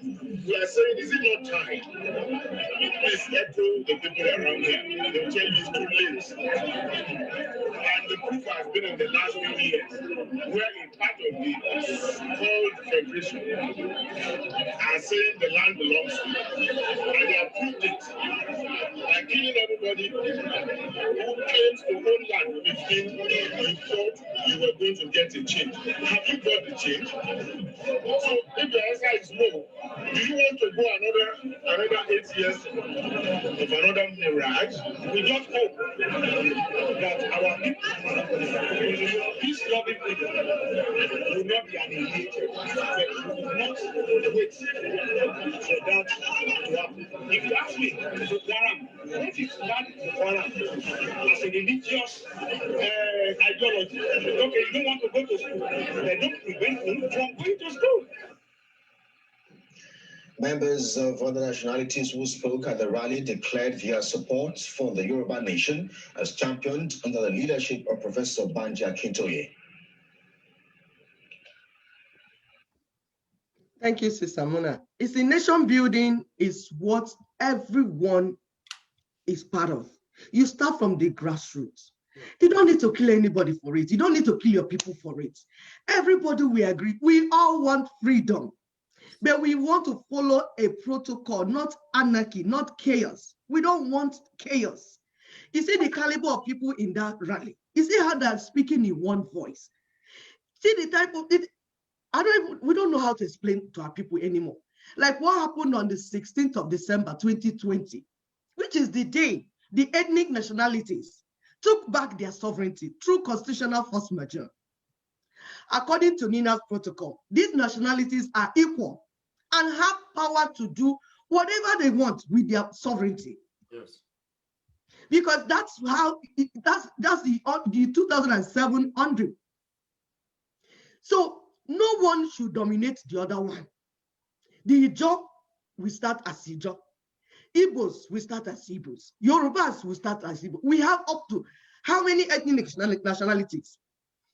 And they have their sovereignty and they will now decide with it whether they want to form a nation, whether they want to form stand alone, whether they want to be inside or outside. They will decide, like my brother has been explaining, through referendum, what they want to do. Igbo is an ethnic nationality. True. Ijo is another one. Yoruba, Urobo, Idoma, to mention but a few. This ought to be good news for our people. What we are looking Nuken, Yanacho Nuken, this Nukan. Yeah. What we are looking in Sokoto is in Sokoto. In fact, they ought to be dancing now. In the lower Niger territory, for instance, we have up to 6 or more ethnic nationalities that could, through a referendum and charter of relationship, form a federation. And as we speak, that charter of relationship is going on now. They are putting things together. What needs to be inside it? Who needs to be part of it? Not forced, not coerced. People are sitting down, negotiating and talking. This is how we want. So Ninas and LNC, they have brought even that Biafra they are looking for, close where they can take it. If they behave well, and if they obey simple instruction. They do not need to be killed. They don't even need to be begging Britain or begging the world or begging Nigeria to give them. Ninas has brought it close to you. We are now in transition phase where we are talking to indigenous peoples, the citizens of the land, who will decide the content of the charter of relationship. It's not you. You don't announce it over the radio. You don't impose it on them. Them, the indigenous peoples, will decide all these things by themselves. And they're also talking, Ninas is also talking to international stakeholders, the diplomats, the foreigners in our land that have resources in our land, that have industries, that we even build more once we achieve stability. Soon, we will get to where we will use regional referendums to decide the name, to decide who belongs where. These things have to be decided democratically. You cannot force the word Biafra on the indigenes. That is not the way it's done. The indigenes will decide and say, okay, this is what we want to answer. We will have series of referendums because what we are saying is that in the next way we want to live in Africa, gone, we don't want gone to be part of what we're doing. We want democratic tools and processes to be what we are doing. Yes. Anything we want to do, we put it to vote. This is what we do at Umunna, Umuada, Inondi. This is our life. This is who we are. It's We also have never global been standard. anarchists. It's As Igbo, we have never been anarchists. Yeah. We don't want to do something, we start killing people because we want something. We don't do it. We don't throw tantrums. Yeah. We sit down, have meeting, negotiate, talk. In fact, our governors actually by now ought to be passing laws. The laws that will give people what they want, because Nigeria is broken, it's destroyed. You give them, if the people say they want security, you pass law that will make the security to come. The laws that will help you to end the open grazing. The laws that will help you to build electricity, roads. Like Obiano that is begging Buhari to give him international airport license. It's uncalled for. It's unnecessary. You're being a child. You're not thinking. The essence of constitutional force majeure is that you can actually go ahead and be doing those things that you need to do. You don't need permission from Abuja or Buhari or any Fulani for crying out loud. Oh, no. This is what Ninas has secured for us. The international airport that they have in Maiduguri, where they're using to carry cows. Something that you know the Igbos need. We travel all the time. In fact, we need international airport, 20 international airports there. You build one and you're begging them to give you license. We said we're not going to live in this. We will not live this type of life anymore because it's against who we are as Igbos. As Igbos, we don't beg in the Aikama. What do you? We don't beg in the Aikama. We tell them what to do. We tell them to jump and they jump. The Igbos do not need to carry cap in the hand, begging Fulani to allow us to be president of Nigeria. Which Nigeria? Is it the dead Nigeria? Nigeria, who wants to be president of a dead country? I think quite well. I people listening thinking, well, no wonder the white vultures are suddenly granting asylum to their fathers. Asylum, remember, is where they keep mad people, if you don't know. So they have now concluded that people are mad and they want to keep people in asylum. Why now? That's what you'll be thinking. Why now? Because they know that these nations are coming. The great Igbo nation is coming. So they want to create opportunity to lure you stupid men to go and give you asylum. Some dumb people are jumping up over it. Yes, UK is under pressure. They can even give asylum to Lucifer. Yeah. Just to get Lucifer out of their way because they know we are going. That's what Buhari went there for now when they claim he went for medical. Meanwhile, our people, I have traveled to London to meet with our people, and I can tell you that many of them there are denied their applications. When Uche was going through his immigration, they detained Uche for deportation. I was one of those that aided in him getting released, that he has a justified case against Nigeria. So to hear Britain talking in 2021 of offering our people refugee status, that's a huge insult to our people. Can you imagine? It's a distraction because those in London already do not have anything doing. There's no job, there's no home. And when you have no job, you have no home, you have nothing. So who are they trying to admit to refugees when their own people, British people, are coming to North America to take up security job? British citizens leave UK to come to North America to get warehouse jobs. So are they trying to bring our own young people to treat them the way Sudan was treated? Remove them from their place and exploit their land. That's what they're doing.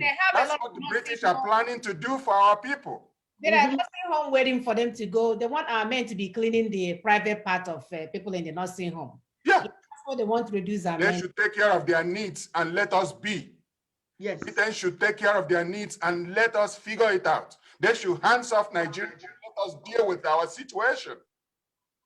We cannot continue to be a client state to UK forever. And so the best possible option for us to arrest this drift is for us to subject ourselves to the call for a binding UN-sponsored referendum. Let's go for it and see whether we are right or wrong. I think we will be proven right.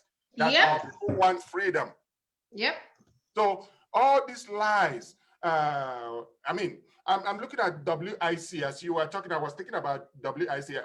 Interestingly enough, I know about World Igbo Congress. I know who they are. They are not any different from NIDO. They are a group of professionals seeking some kind of recognition and possible political appointment. Exactly. Now, for them to have turned around and decided, I mean, this is a group that hosted Muhammad Buhari years ago in Texas. I know about it. He did. So if in 2021, they are now telling me they are now Igbo-centric group, then something is wrong with Nigeria. Something fundamental has gone wrong with Nigeria.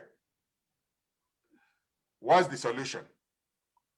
Let's go through referendum to decide where we want to be. Do we want to build a secure country, or we want to become worse than Somalia? It's up to the Nigerian government to address these issues. While Muhammad Buhari and his Fulani team may not be the creators of this fraudulent 1999 constitution that is leading us to hell, the burden is now upon them to do the right thing by listening to the call of the people. The Yoruba people are not playing by what they are showing up in their region. It is culmination of what Ninas has been doing, and Southeast is not silent. I mean, Lower Niger Federation is not silent in this regard. It's just like a genie that is out of the bottle. Nothing can prevent this. No force on earth, not even Nigeria or British alliance or the Arab support, will change it. Not calling people secessionists, it will not change it. We are asking for a normal way of putting down this dead cow. Nigeria is a burden to every Nigerian, including the Arewa. But their elite are so blind and so greedy that they don't want to admit the facts. Nigeria is a burden that needs to be gotten rid of. What's the best way? We're not going to reinvent the wheel. Nigerian indigenous nationalities has a master plan that calls for referendum. It's not war, referendum, so that our people can collectively decide this is where we want to be. It is not war against any side. And as an Igbo man who wishes peace and security and development for my people, I'm 100% in support of the call for referendum. My children are looking forward to it. They're excited that there is a chance that our people can be secured. Yes. That we could actually go home and do our thing right from our villages. We don't have to be in any place we're not welcome to be. If the North wants to be in alliance with anybody, or anybody wishes to be in alliance with the North, they can be in alliance with them. But that does not in any way take the freedom from any other group, from any other region, from any other bloc.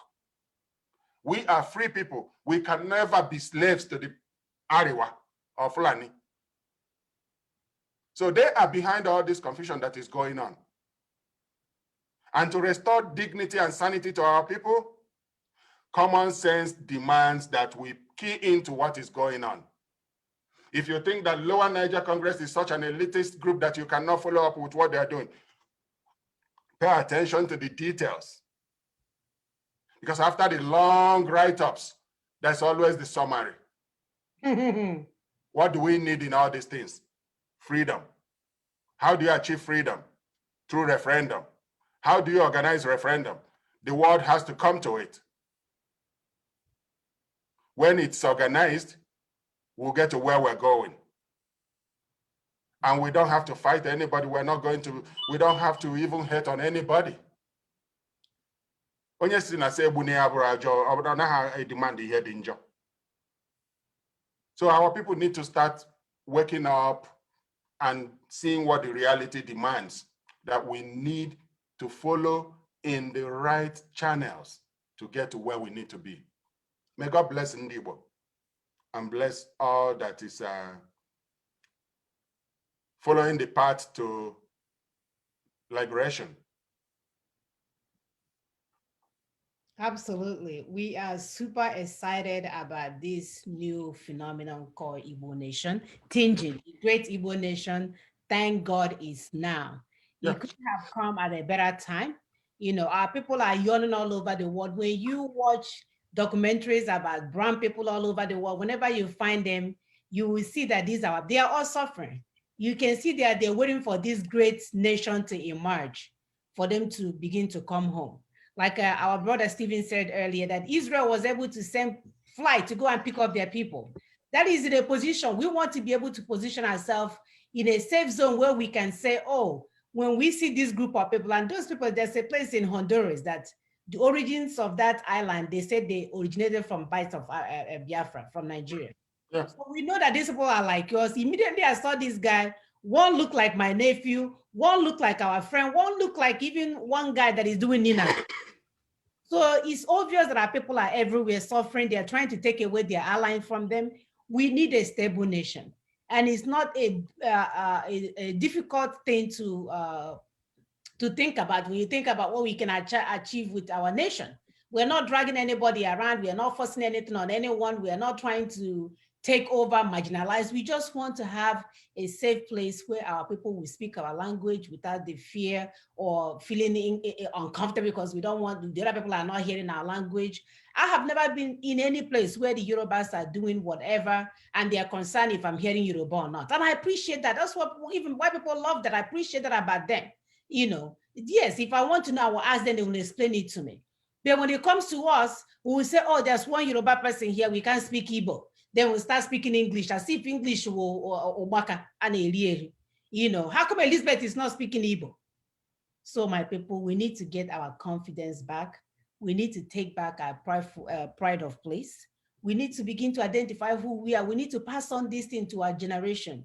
For so many years, we are ashamed of who we are. People did all manner of stuff to survive. People lied and went home and married someone they shouldn't marry. People were, you know, lied to their wives. People marry a guy they didn't want to marry, left a guy that had been cutting them back home just because they want to come to America. People have been living together, faking it till they die, lying to their children. Children will go to college and they will not come back. We have done all manner of stuff just because we want to survive. And we want to say, Ozugozien is enough. It's enough. Begin to ask for forgiveness, whatever you have done wrong. Begin to ask forgiveness, whatever you have missed road. Because a lot of us, we have missed road. We have hurt people. We have lied. You know, someone will actually go home and lie to someone that you're going to marry, somebody that you're supposed to spend the rest of your life with. You're not proud enough to say I'm a taxi driver and allow the girl to make her choice. You will come with your American passport and take a girl that is not your type, that you know will not like you in the next 10 years. We don't want all these lies. We want healing in our land. Let it begin with our personal lives today. Let it begin in our homes. Stop living like roommates with your husband. Ask for forgiveness, whatever you have done wrong, because our nation is coming whether you like it or not. But we don't want a bunch of mad people to come back to it. We want people that have started the restoration work, because this is a journey that every one of us will have to take. Every one of us. Whether you like it or not, or you stay in whatever Cancun you find yourselves in. We need to go home. Our land is calling on us. I can't sleep at night. Thank God it's now. TGIN, the great Igbo nation. Please do your part. Do your part at the comfort of your own home. Let it begin with you and your children today. We are going home, whether devil like it or not, whether people are giving asylum, like my sister said, asylum. So you go to engineer, now you will abandon it and go to London and start cleaning old people's private parts. And by the way, our men, let me tell you guys, they're not gonna close it. So you know how our grandmother will hide their private part and say nobody will see it. These Oyibo women will open it and say clean. Don't go, I'm not kidding you. They will finish in the front and they will turn the back. They are not, you will see. You have never imagined in your life. You will see something you have never imagined. You will say, God, so you created a whole me to go to London and start cleaning private parts. Because that's the only job they will have for you. Or cleaning their toilets. They will never offer you engineering jobs. Yes. So don't be fooled by the asylum. The asylum is coming from the pressure Ninas is putting on them. They see our Yoruba's brothers moving in full force. And then now they want to give a visa to go and do what in London? The place that the Islamic people have taken over. Thank you. Place where Mohammed is #1 name in the whole country. They want Hachrock, I see from Fulani running and they're running to another camp. Yeah. In the name of asylum. We don't need the asylum. How would they so They should use it like alum and wash up the slimy stuff off their body. Yeah. You're not interested in the asylum. We know better now. That means they have agreed. That means they have agreed that there's war in Nigeria. And we say we want Nigeria to be dissolved, not lulling our people into mad people's home. Nigeria needs to come down. We want our nation. That's what we want. Like Scotland is trying to pull out of your land. That's where we want to pull out of Nigeria. Yeah. We're not looking for an asylum. We want a nation, a kingdom, a farm to call home, a place we can take care of our children and grandchildren. We don't want to be cleaning the bum of your people. It's a puzzle that the UK would want to offer Igbo people asylum or the same people they try to destroy from day one. Refugees, but when they visit Nigeria, they never visit the East. Do you notice that? Yes, they go straight to either Kano or this thing. Their hatred for our people my God. runs deep. It runs deep and they don't hide it. So when I read about that offer of refugee status, I wondered, what are they really up to? To drive our people to the desert to die? Because it's not even easy to get to UK. Yes. About 7 years ago, 15 years ago, I traveled from here to London to have a meeting. And as soon as the lady saw my passport, she started squeezing it, trying to find out if it is fake. I grabbed it from her. I said, "What's your problem? What is going on with you?" These people do not want to see our people. But what they are trying to do now is to create confusion to drive our people away so that they will come over and exploit whatever they are yet to exploit. The burden of Nigeria should not remain on the shoulders of the Igbo people forever. 11 years ago, I was in discussion with a lecturer at a college in Montreal. And she mentioned something about Simon Island. She said that it was a legendary story. I said, no, this legendary story to you is a real story to me. Yes. Those people that jumped into the sea to die because they don't want to become slaves in a strange land, they are my people. It's a real story to me. So when she heard all that I had to say about the Simon Island episode where slaves coming from Africa decided, you know what, we come by sea and by sea we will go. They jump into the sea to die. Yeah. They made that sacrifice because our people love freedom. Yeah. So the cost of freedom was what made those people to jump into the sea to die. It wasn't asylum when you take slaves and put them in the ship to your plantation, made some house slaves and some field slaves. It's not freedom. And the offer of refugee status by Britain is false because within the UK, Scotland is now plotting another referendum, and we know when they voted the last one that failed. What is good for the Europeans is good for Africans. Yes. What is good for the Irish is good for Yoruba people, Igbo people, Ijaw people, Efik people, Central Nigerian people. The same referendum that UK did a few years ago to get out of European Union is good for Africans. It's good for the Igbo people to vote to remain or get out of Nigeria. It's good for Duduwa people to vote or get out of Nigeria. Same thing is applicable to Middle Belt. UK should not be dictating to us what to do. We know what to do. We just want them to hands out and get the hell out of our place and let us be. Yes. We are not a client state to the United Kingdom. No, no. Even, Scotland, Wales, these people are now planning to hold another referendum because they want to be in Europe. They should encourage a political process, democratic process that will allow our people to be free people to decide where we want to be. If the UK really are serious, if they are honest, That's what they should be pushing for. But they're not honest. No. Muhammad They have never been honest. From day one, they knew what they were doing from day one. By the time the neo-colonialists left, they now put internal colonialists amongst us. So they knew from day one that, hey, they're not honest. And they're still working on it. They're still working on that plan.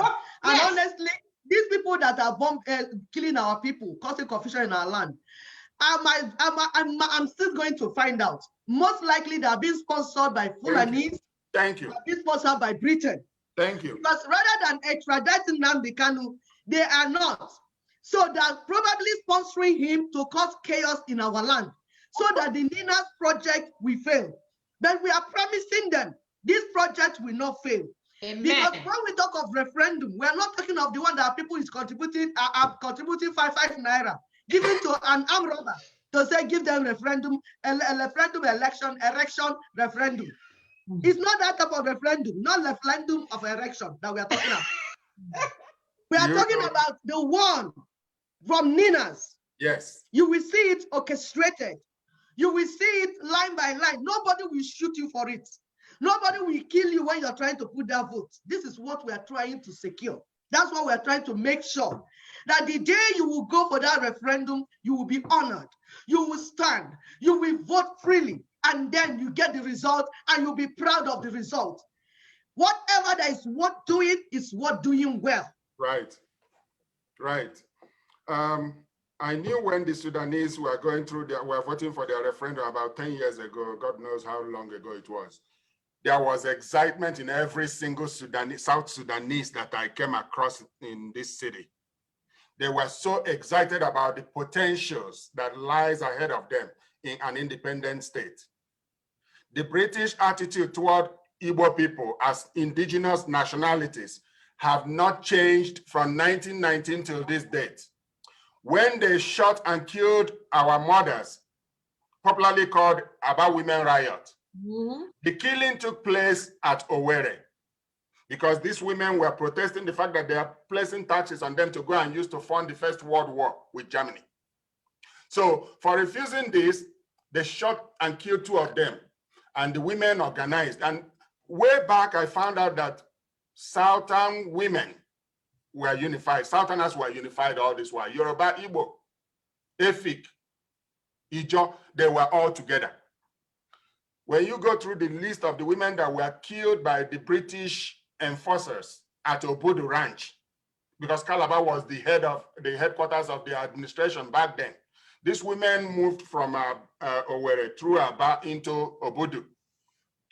The British sent their men to kill them.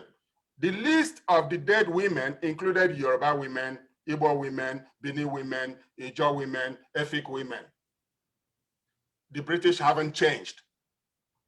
Their agenda remains the same, to keep us subjugated.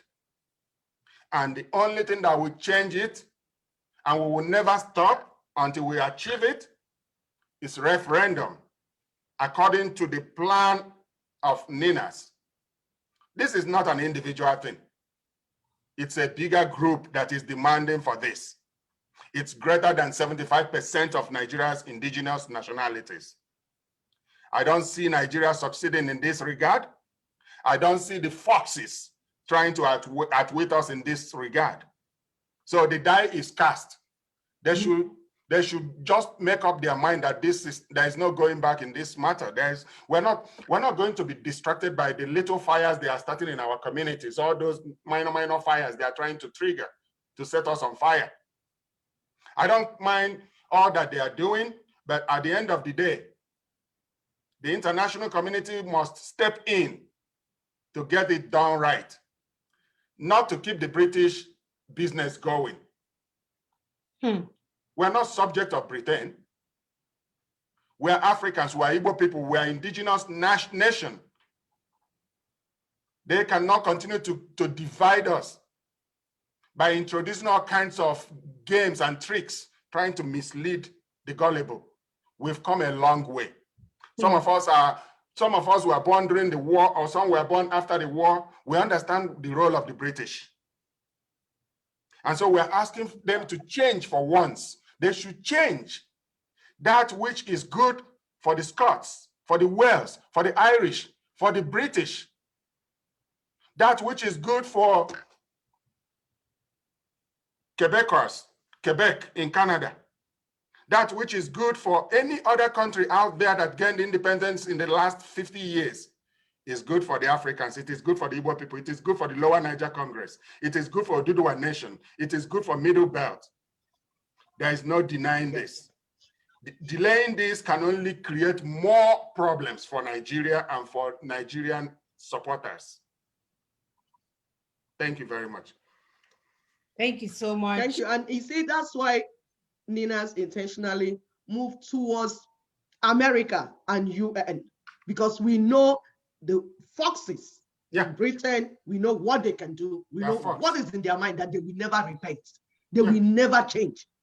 So we are not begging them for freedom. It does not depend on them. Yeah. The power is now in the hands of the indigenous peoples. And for those that are saying that an Igbo is landlocked, or an Igbo, we don't have land mass, you are lying to yourself, because we have the infrastructure to make an Igbo what it ought to be. We will build city on top. We will build city below.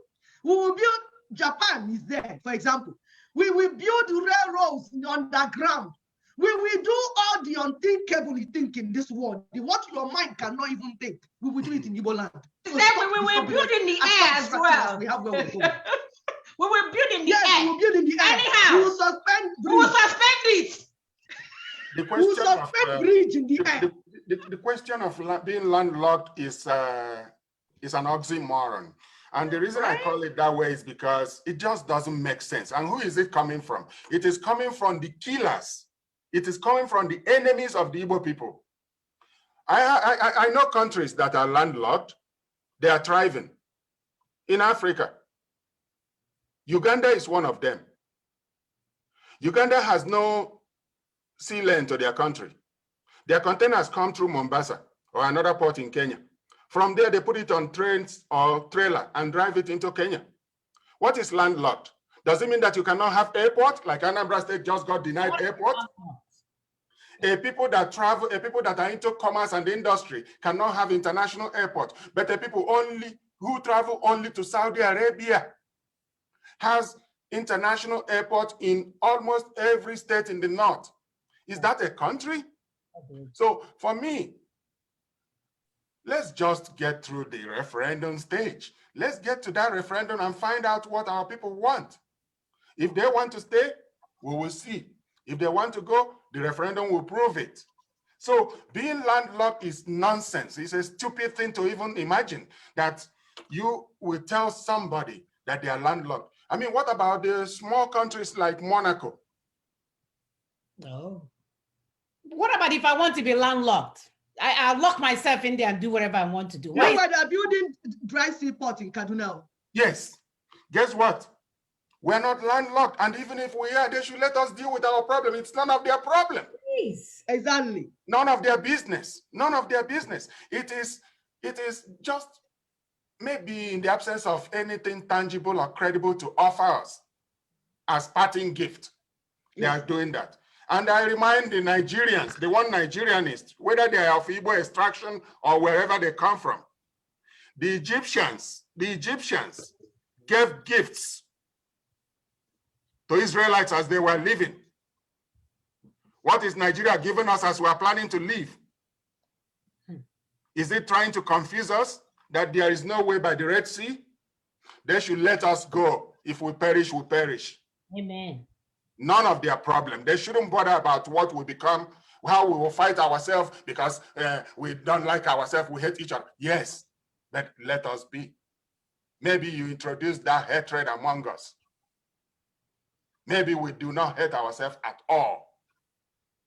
Because when I'm dealing with a fellow Igbo person, I don't care where you come from. I don't care your state or your village. I don't even know. I'm dealing with a member of my family, my larger family. That's right. Those that think that some people have prize, they have failed because some of us have refused to be settled by any carrot any poisoned carrot they are dangling in our feet. And so all their antics, all their jokes, they fall flat to nothing. Because not only are we not landlocked, we are blessed with resources. Yes. We are going to develop and become the pride of Africa so that any African that faces persecution anywhere in the world, like we saw Africans getting beat up in China over coronavirus, did Nigeria do anything in their defense? No. Well, I'm assuring Nigerians and non-Nigerians that upon the emergence of our nations, the emerging nations of Lower Niger Federation, Oduduwa, and Middle Belt, any African that faces torture, any African American that faces persecution anywhere in the world, we have the voice of these African emerging nations rise up in their defense. Yes. Amen. It's Yes. not a boast. The will of our people is to be free and to defend our people wherever they are in the world. Amen. Yes. That is what made the United States a great nation today, because wherever American goes, they go with pride. Yes. Right. Pride of what? Pride that your nation will always get your back. Mm-hmm. About a little over 20 years ago, an American student traveled to Singapore and did a mess, made a minor mess, and he got the 6 strokes of the cane according to their penal code. US rose to his defense. United States. That was when Bill Clinton, I believe, was president. They went after Singapore for 6 strokes of the cane to an American. That is the pride of that American, that your country will always rise up for you. Nigerians are rotting in Libyan auction camps where they are selling slaves, active slavery going on. What have Nigeria done? 5,000 kids were removed from Nigeria by Caritas during the Civil War, taken to Texas or wherever. Not a single one was accounted for because they are Igbo people. Nigeria don't care. Nigeria do not care. Those supporting Nigeria do not care. Whether they are Igbo politicians, they do not care. And I warn them, enough is enough. Begin to speak the language of our people.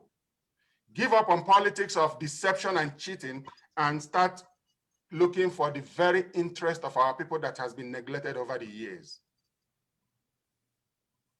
Obiano in Anambra State, the Supreme Court governor in Imo State, Uzodinma, Hope Uzodinma, and the rest of them, they are shameless people who have no idea what is going on. Agents of caliphate who have made themselves willingly available to be used against the very interest of their people. As in the present Ohanezes. Yes, okay. That's very unfortunate because I used to respect George Obiozo, Ambassador George Obiozo, until it actually became very clear that he was nominated by the Caliphate, the Fulani, to emerge as the president of Ohanese. And that's why, while other leaders, subgroup leaders in other regions are speaking about referendum, Hope Uzodinma is talking about presidency of 2023 of Igbo extraction. I'm ashamed of him. There is no need to be wasting time over an election that will not happen. We do not need any further election to extend the life of a dubious constitution, because any opportunity to hold this 2023 election automatically hands to Nigeria 4 more years to continue with the crooked constitution that's handed the indigenous nations to a minor group that are visitors to Nigeria, the Fulani. So we don't want any, no, there's no need for any election. In fact, there's no need for governorship elections anymore, because credibility is an issue now. There's no credibility on the constitution, on those conducting the election. Elections are serially rigged, votes are assigned, so the people's vote do not count. Let's do that which gives power to our people, referendum first. Yes. And when we achieve that, then we can all discuss again. So this is really ridiculous what is going on, that our houses are on fire and some people are busy chasing rodents. The presidency of Nigeria amounts to rodent. It's like your house is on fire and you are chasing rats, contracts. They say, yeah, those that are pushing for Nina, those that are pushing for referendum, they are people disgruntled, they don't have position in government. Does all of us need to be in government for something? No. Which No. government? We don't have to be in government for us to have a functional environment. The gang, the criminal gang called government. Is that one government? The Bible said that some of these people were not satisfied with what they saw. And so they were looking for a land whose builder and maker is God. We are looking for a place that is already our own. We're not seeking for an inch of Nigeria. No. So that's the whole thing, that our people have a space already. Julius Nyerere, of blessed memory, the former president of Tanzania, said in his declaration of support for Biafra back in 1966, 67 to 70, that the Jewish people came under attack and they needed a place to retreat. So the state of Israel was created. That in the strength of him backing Israel, he's also supporting Biafra's emergence, because these people have been persecuted. They have been subjected to pogrom in the north by fellow countrymen, that their life having been threatened, they are justified in their search for reality. I believe that's what referendum is all about, search for reality. We want to make sure that our lives are secured and that of our families, neighbors, friends, without coming under threat. Because when you see gunmen that are backed by government, that are funded by the federal government, that made the federal army and police to hands down when they see these people, they don't shoot them, they don't kill them, you know that you have no country. There is no country. Nigeria is a joke. Nigeria is a lie that must be rejected by every normal person. Amen. The oil that has been extracted from Lower Niger has not fixed Nigeria. It may have entered into private pockets. And for the worst too, because now they said that 70% of the guns circulating in Africa into non-state actors are in Nigeria, 70%. That's a dangerous figure. And so I am making it again an appeal that common sense demands that we go through a referendum. The call that is being championed by the Nigerian indigenous nationalities. Anything else is a joke. Thank you so much. Sister Aisha says, no regional referendum, no election. Hashtag no regional referendum, no election. And mine is hashtag close shop. And we have Ndoka Nabu. Hashtag referendum first, hashtag referendum now. I mean, it's a no-brainer, you know. The good thing is that it's coming, whether they like it or not, whether they give themselves asylum where they need to go and take them as smart people and give them some psychiatric medications or not. These things are going to natural. It's coming. Your 120 days, like Sister Tumba declared from that April, it was April 17th. So it's coming down. They don't know what they're worried about, unknown gunman and fire here and fire there and fire. They don't know what else is coming for them. So the earlier that we start being in line with our strategy, the Nina strategy, the better for you guys, because if not, you're welcoming anarchy. You're saying, anarchy, here I am, oh, come get me. I'm ready for you to receive. And if you want the right thing to be done and you don't want your people to be killed, even you, the so-called state actors, if you don't want to lose your life, I think it makes sense for you to begin now to put things into places that will not continue to have those ungoverned spaces that we are concerned about. But he's kind of chugging into, you know, we have Mr. and Mrs. Agent, the wife is on the left, the husband is on the right.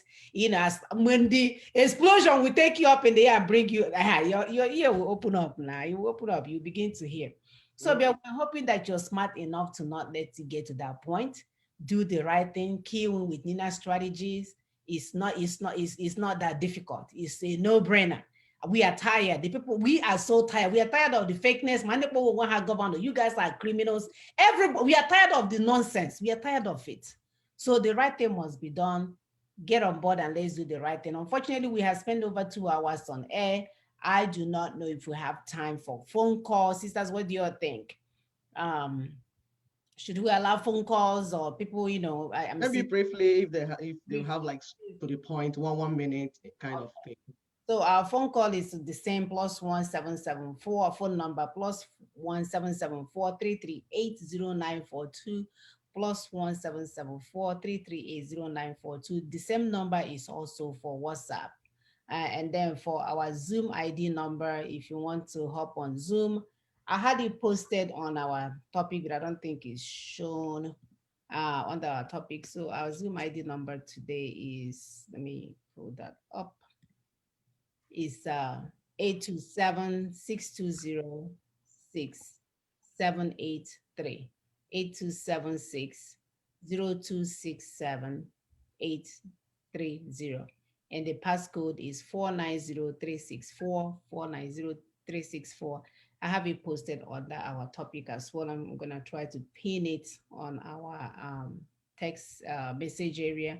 But we are excited. We are excited about the Igbo Nation. Please help us to promote this new paradigm shift. Help us to encourage our brothers and sisters from the other area, because I don't even know how to speak the other language, so I can't even represent you guys.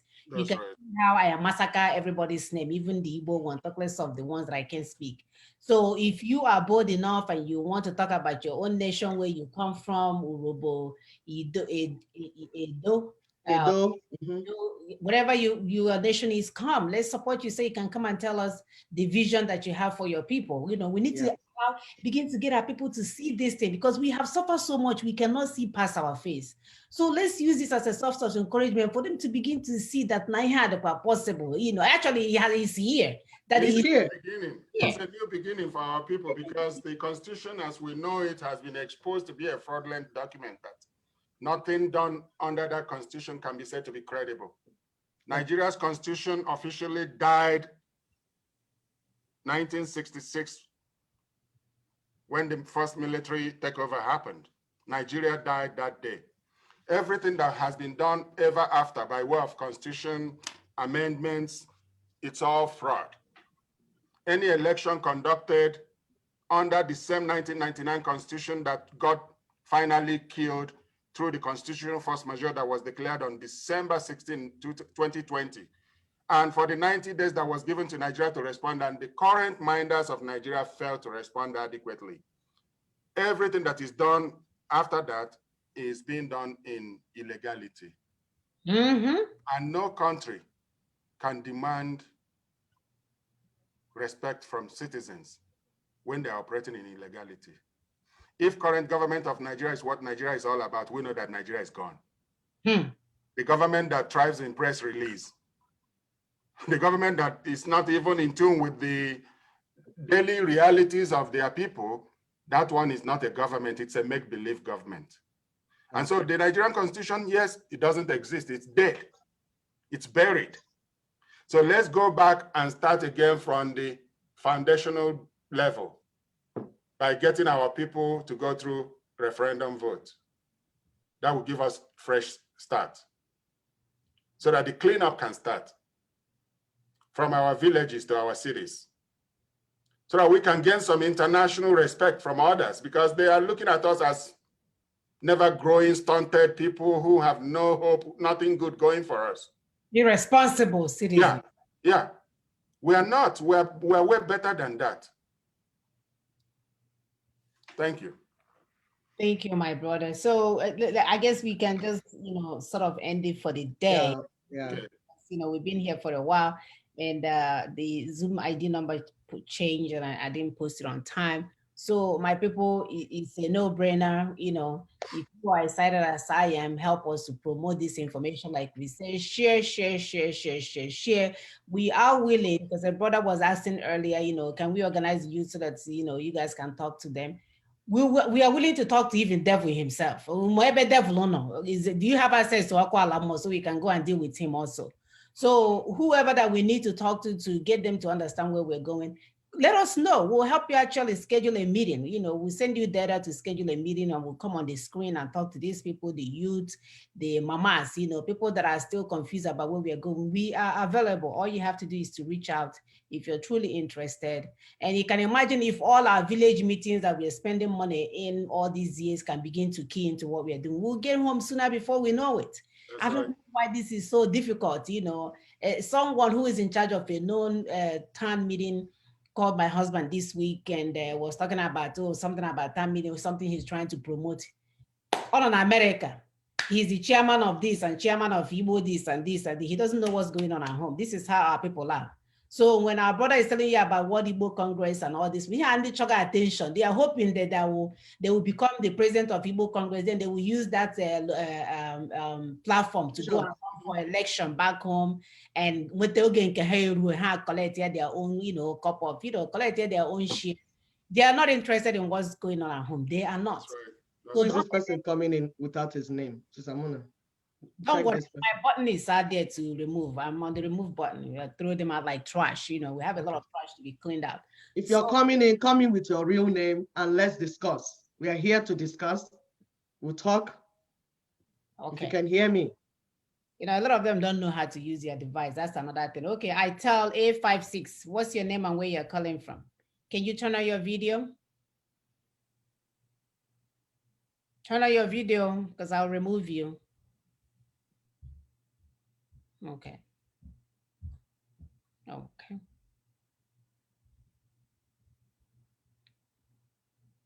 You're muted. You have to unmute yourself, sir.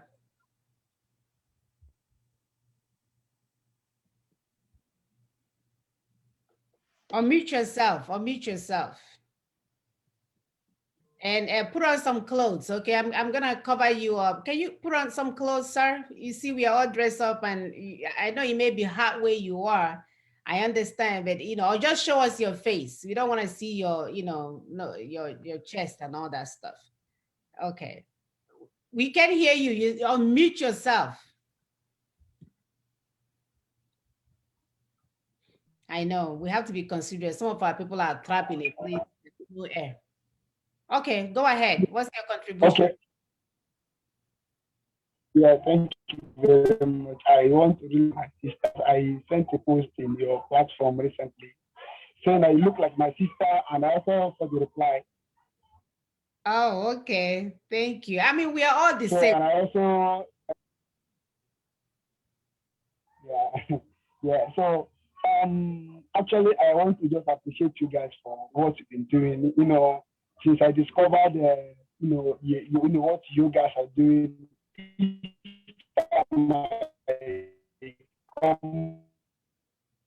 I missed and know what happened there last. I can also give I stay with where I live in the north, to let them know that actually there's actually for us to to engage ourselves with so as to really escape from the death threat that is coming. Appreciate you guys so that I bless you all for me, please. Okay. Okay. Thank you so much. I know the connection wasn't that great, but I sort of heard what you said. So I think you're the brother that is in the north and something you've been following us. We do appreciate you. Yeah, we try to call you. I'll try to call you after the show. I think I have your information. So maybe without the video will be better. So hang in there, help is on the way. Hang in there. Hang in there. We have cried unto our Lord, and he said that he's here to do the needful. So we know that it's not easy for people to make that quick change that we are looking for, leave their location and all that stuff.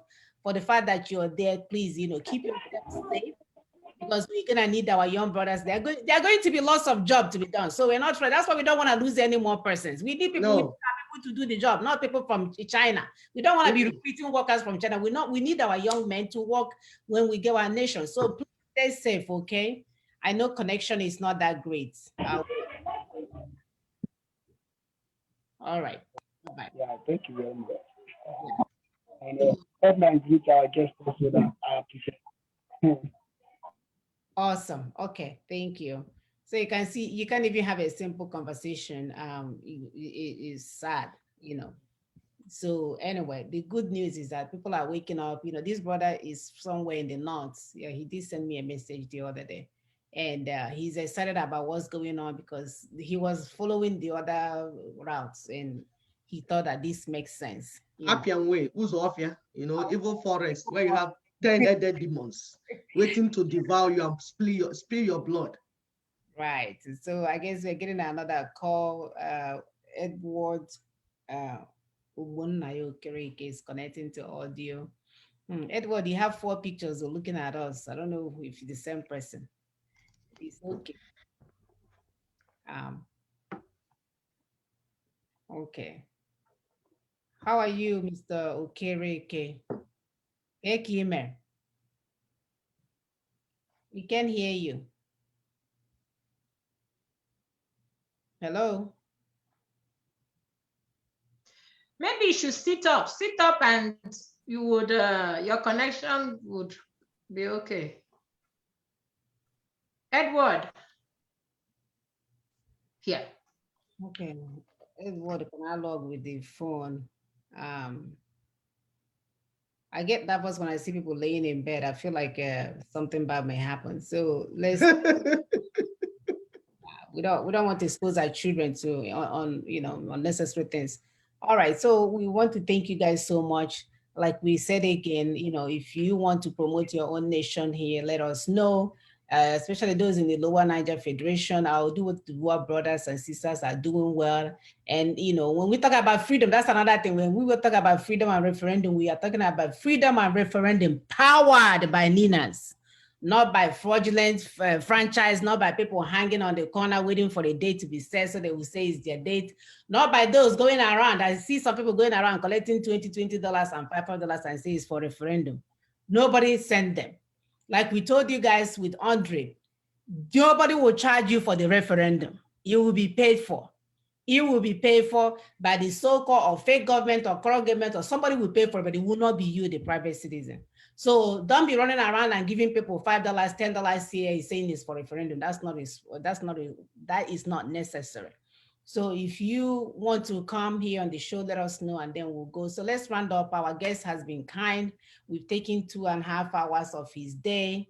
I know, he has other things to do. So sisters, our guest, please, your final statement. Is our guest going on first? That's fine. Okay.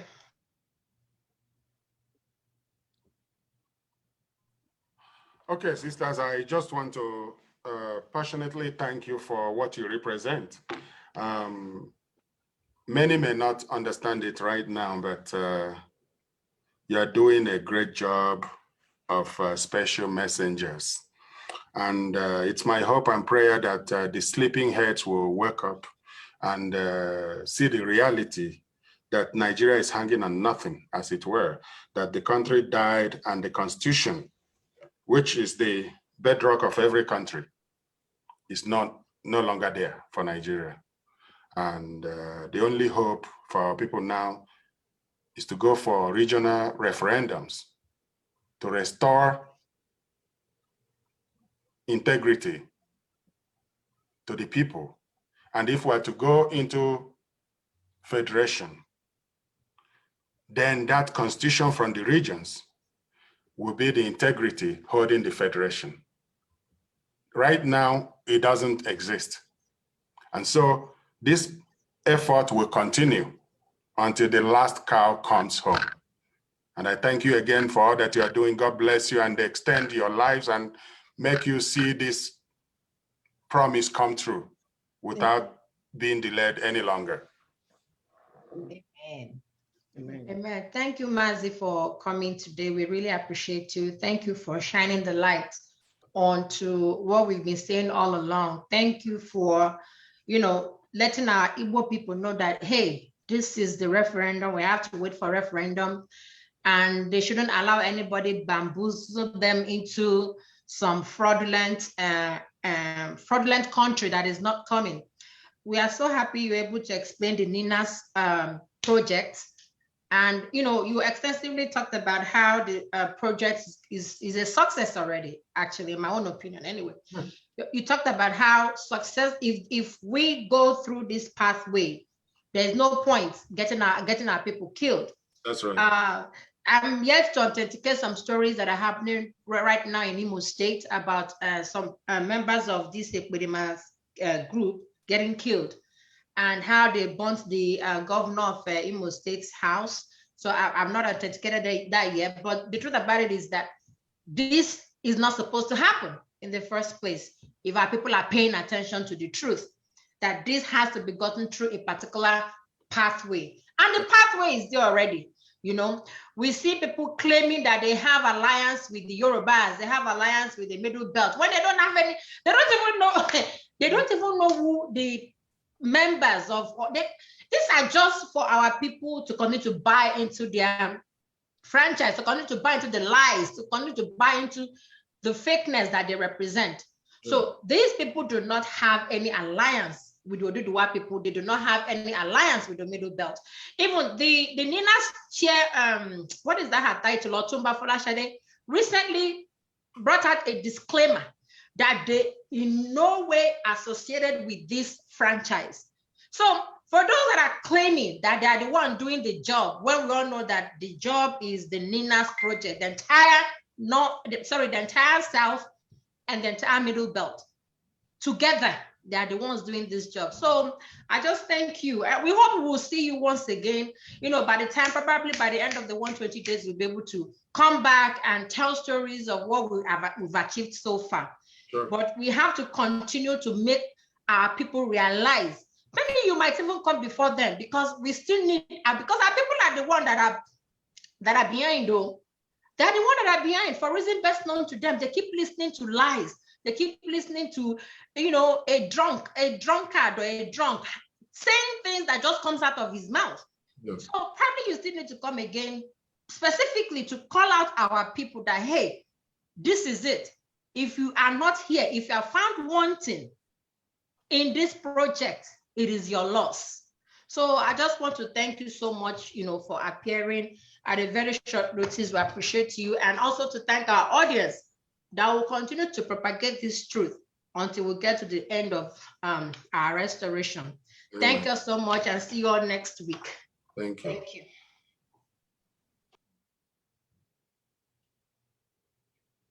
Sister Queen. Thank you so much. Thank you, sisters. Thank you, my brother Mazdi. Steve, we appreciate you. You did a good job. We appreciate you. Appreciate all the people that are viewing, watching. Continue to do what you need to do in your own locality. That's what Nina's is saying. That power belongs to the people and the indigenous people from your locality. Stop looking at some people that are in the comments saying, oh, the people in coastal area are not doing what. They are working for their own nation within the Lower Niger Federation. Yeah. They are not interested in your fake Biafra because they know it's online nation. It's not real. The only thing you do is shout on the radio. They know. But those sitting in their own locality, they are gathering their people. So that's what you should do. If any Igbo man listening to me or woman, go and gather your people in your locality. Stop extending to other people's side. Stop encroaching in people's space. They don't force people into nationhood. Gather your own Igbo people, your clan. You're from a village. Put them together in Igbo nation. When you have your sovereignty, as we have our sovereignty now because of continual force majeure, you will now decide what you want to do with it. Do you want to form another federation with your neighbor? Do you want to form another federation with the other one? What do you want to do with it? That is how it is done. That is the protocol by UN. Stop doing what is not written in the book. We know some of you, what you want is so that they will say you are the leader. So you form a small group, you're 6 of you, you say you are the leader. You say, we are the Igbo nationality is representing of group of greats. I'm the chairman, I'm the president. Please stop drugging yourself with that cocaine of leadership. You just want to go home, want freedom. Key into what Nina is doing. When we get to our nation, there will be political parties. There will be enough leadership for power-drunk people. The only difference is that you will not lead us the way you led them in Nigeria. You will Yeah. be scrutinized. We will check what you're doing. In fact, you will beg us not to appoint you, because what we will do to you, there won't be space for fraud. There won't be space for you to steal the resources of our people. The resources that we use to build hospitals for our people. Our people are dying for simple things like hypertension. It's breaking our hearts. Our children can't go to school. No roads. What you have is road traps. We are not going to have such politicians in Igbo nation. Yes. Just know it today. Marakwa ya mara now. Igbo bi Igbo. Igbo njiemonu. The Igbo suma ihe a na-akọ. Bikonu. Kwado ninas. Yes. That's the only way to freedom. That's right. Isoro ndị na-aga n'ọhịa na-achọ ndị ha ga-egbu. You are killing your people. Yeah. And the blood of Igbos will be on your hands. Yeah. Tetakwanu na ọbala ndị Igbo abụọkwa ordinary ọbala. Ịkwafukwa ọbala ndị Igbo, ife na-ejele Igbo ozi ga-abịarụ gị ụgwọ ọrụ. Ma gị o, ma ezinụlọ gị, ma generation gị. Ọkwa maka ndị na-asị na nne na nna ha nwụrụ. Maka ihe kanụ ga-emekwa gị o. For the blood of the innocent Igbo men. Well said. Been wasted. Ndewo. Thank you. Ndewo. Okay, thank you, our viewers. Like sister said, we appreciate you guys showing up here every weekend, no matter what. We adore you guys. You guys are the drivers of this platform. Please help us to share. Like I said, if you have a group that you want us to come and talk to, don't wait till weekend to put them online. Contact us during the week so we can have a conversation as to when that will happen. You know, any group that you want, because we've been forming groups all our lives, group for this and group for that, group for wearing wrapper when somebody dies, and the groups that will wear one for weddings. Any group that you have and you think you want them to have knowledge of what we're doing, we are here to share that knowledge. Don't worry about, oh, let me not call them. Send the message, we'll take care of it. Don't worry about anything else. You know, we'll take care of the details. So thank you guys so much. We will see you all next week. It has been nice seeing you guys. So bye-bye.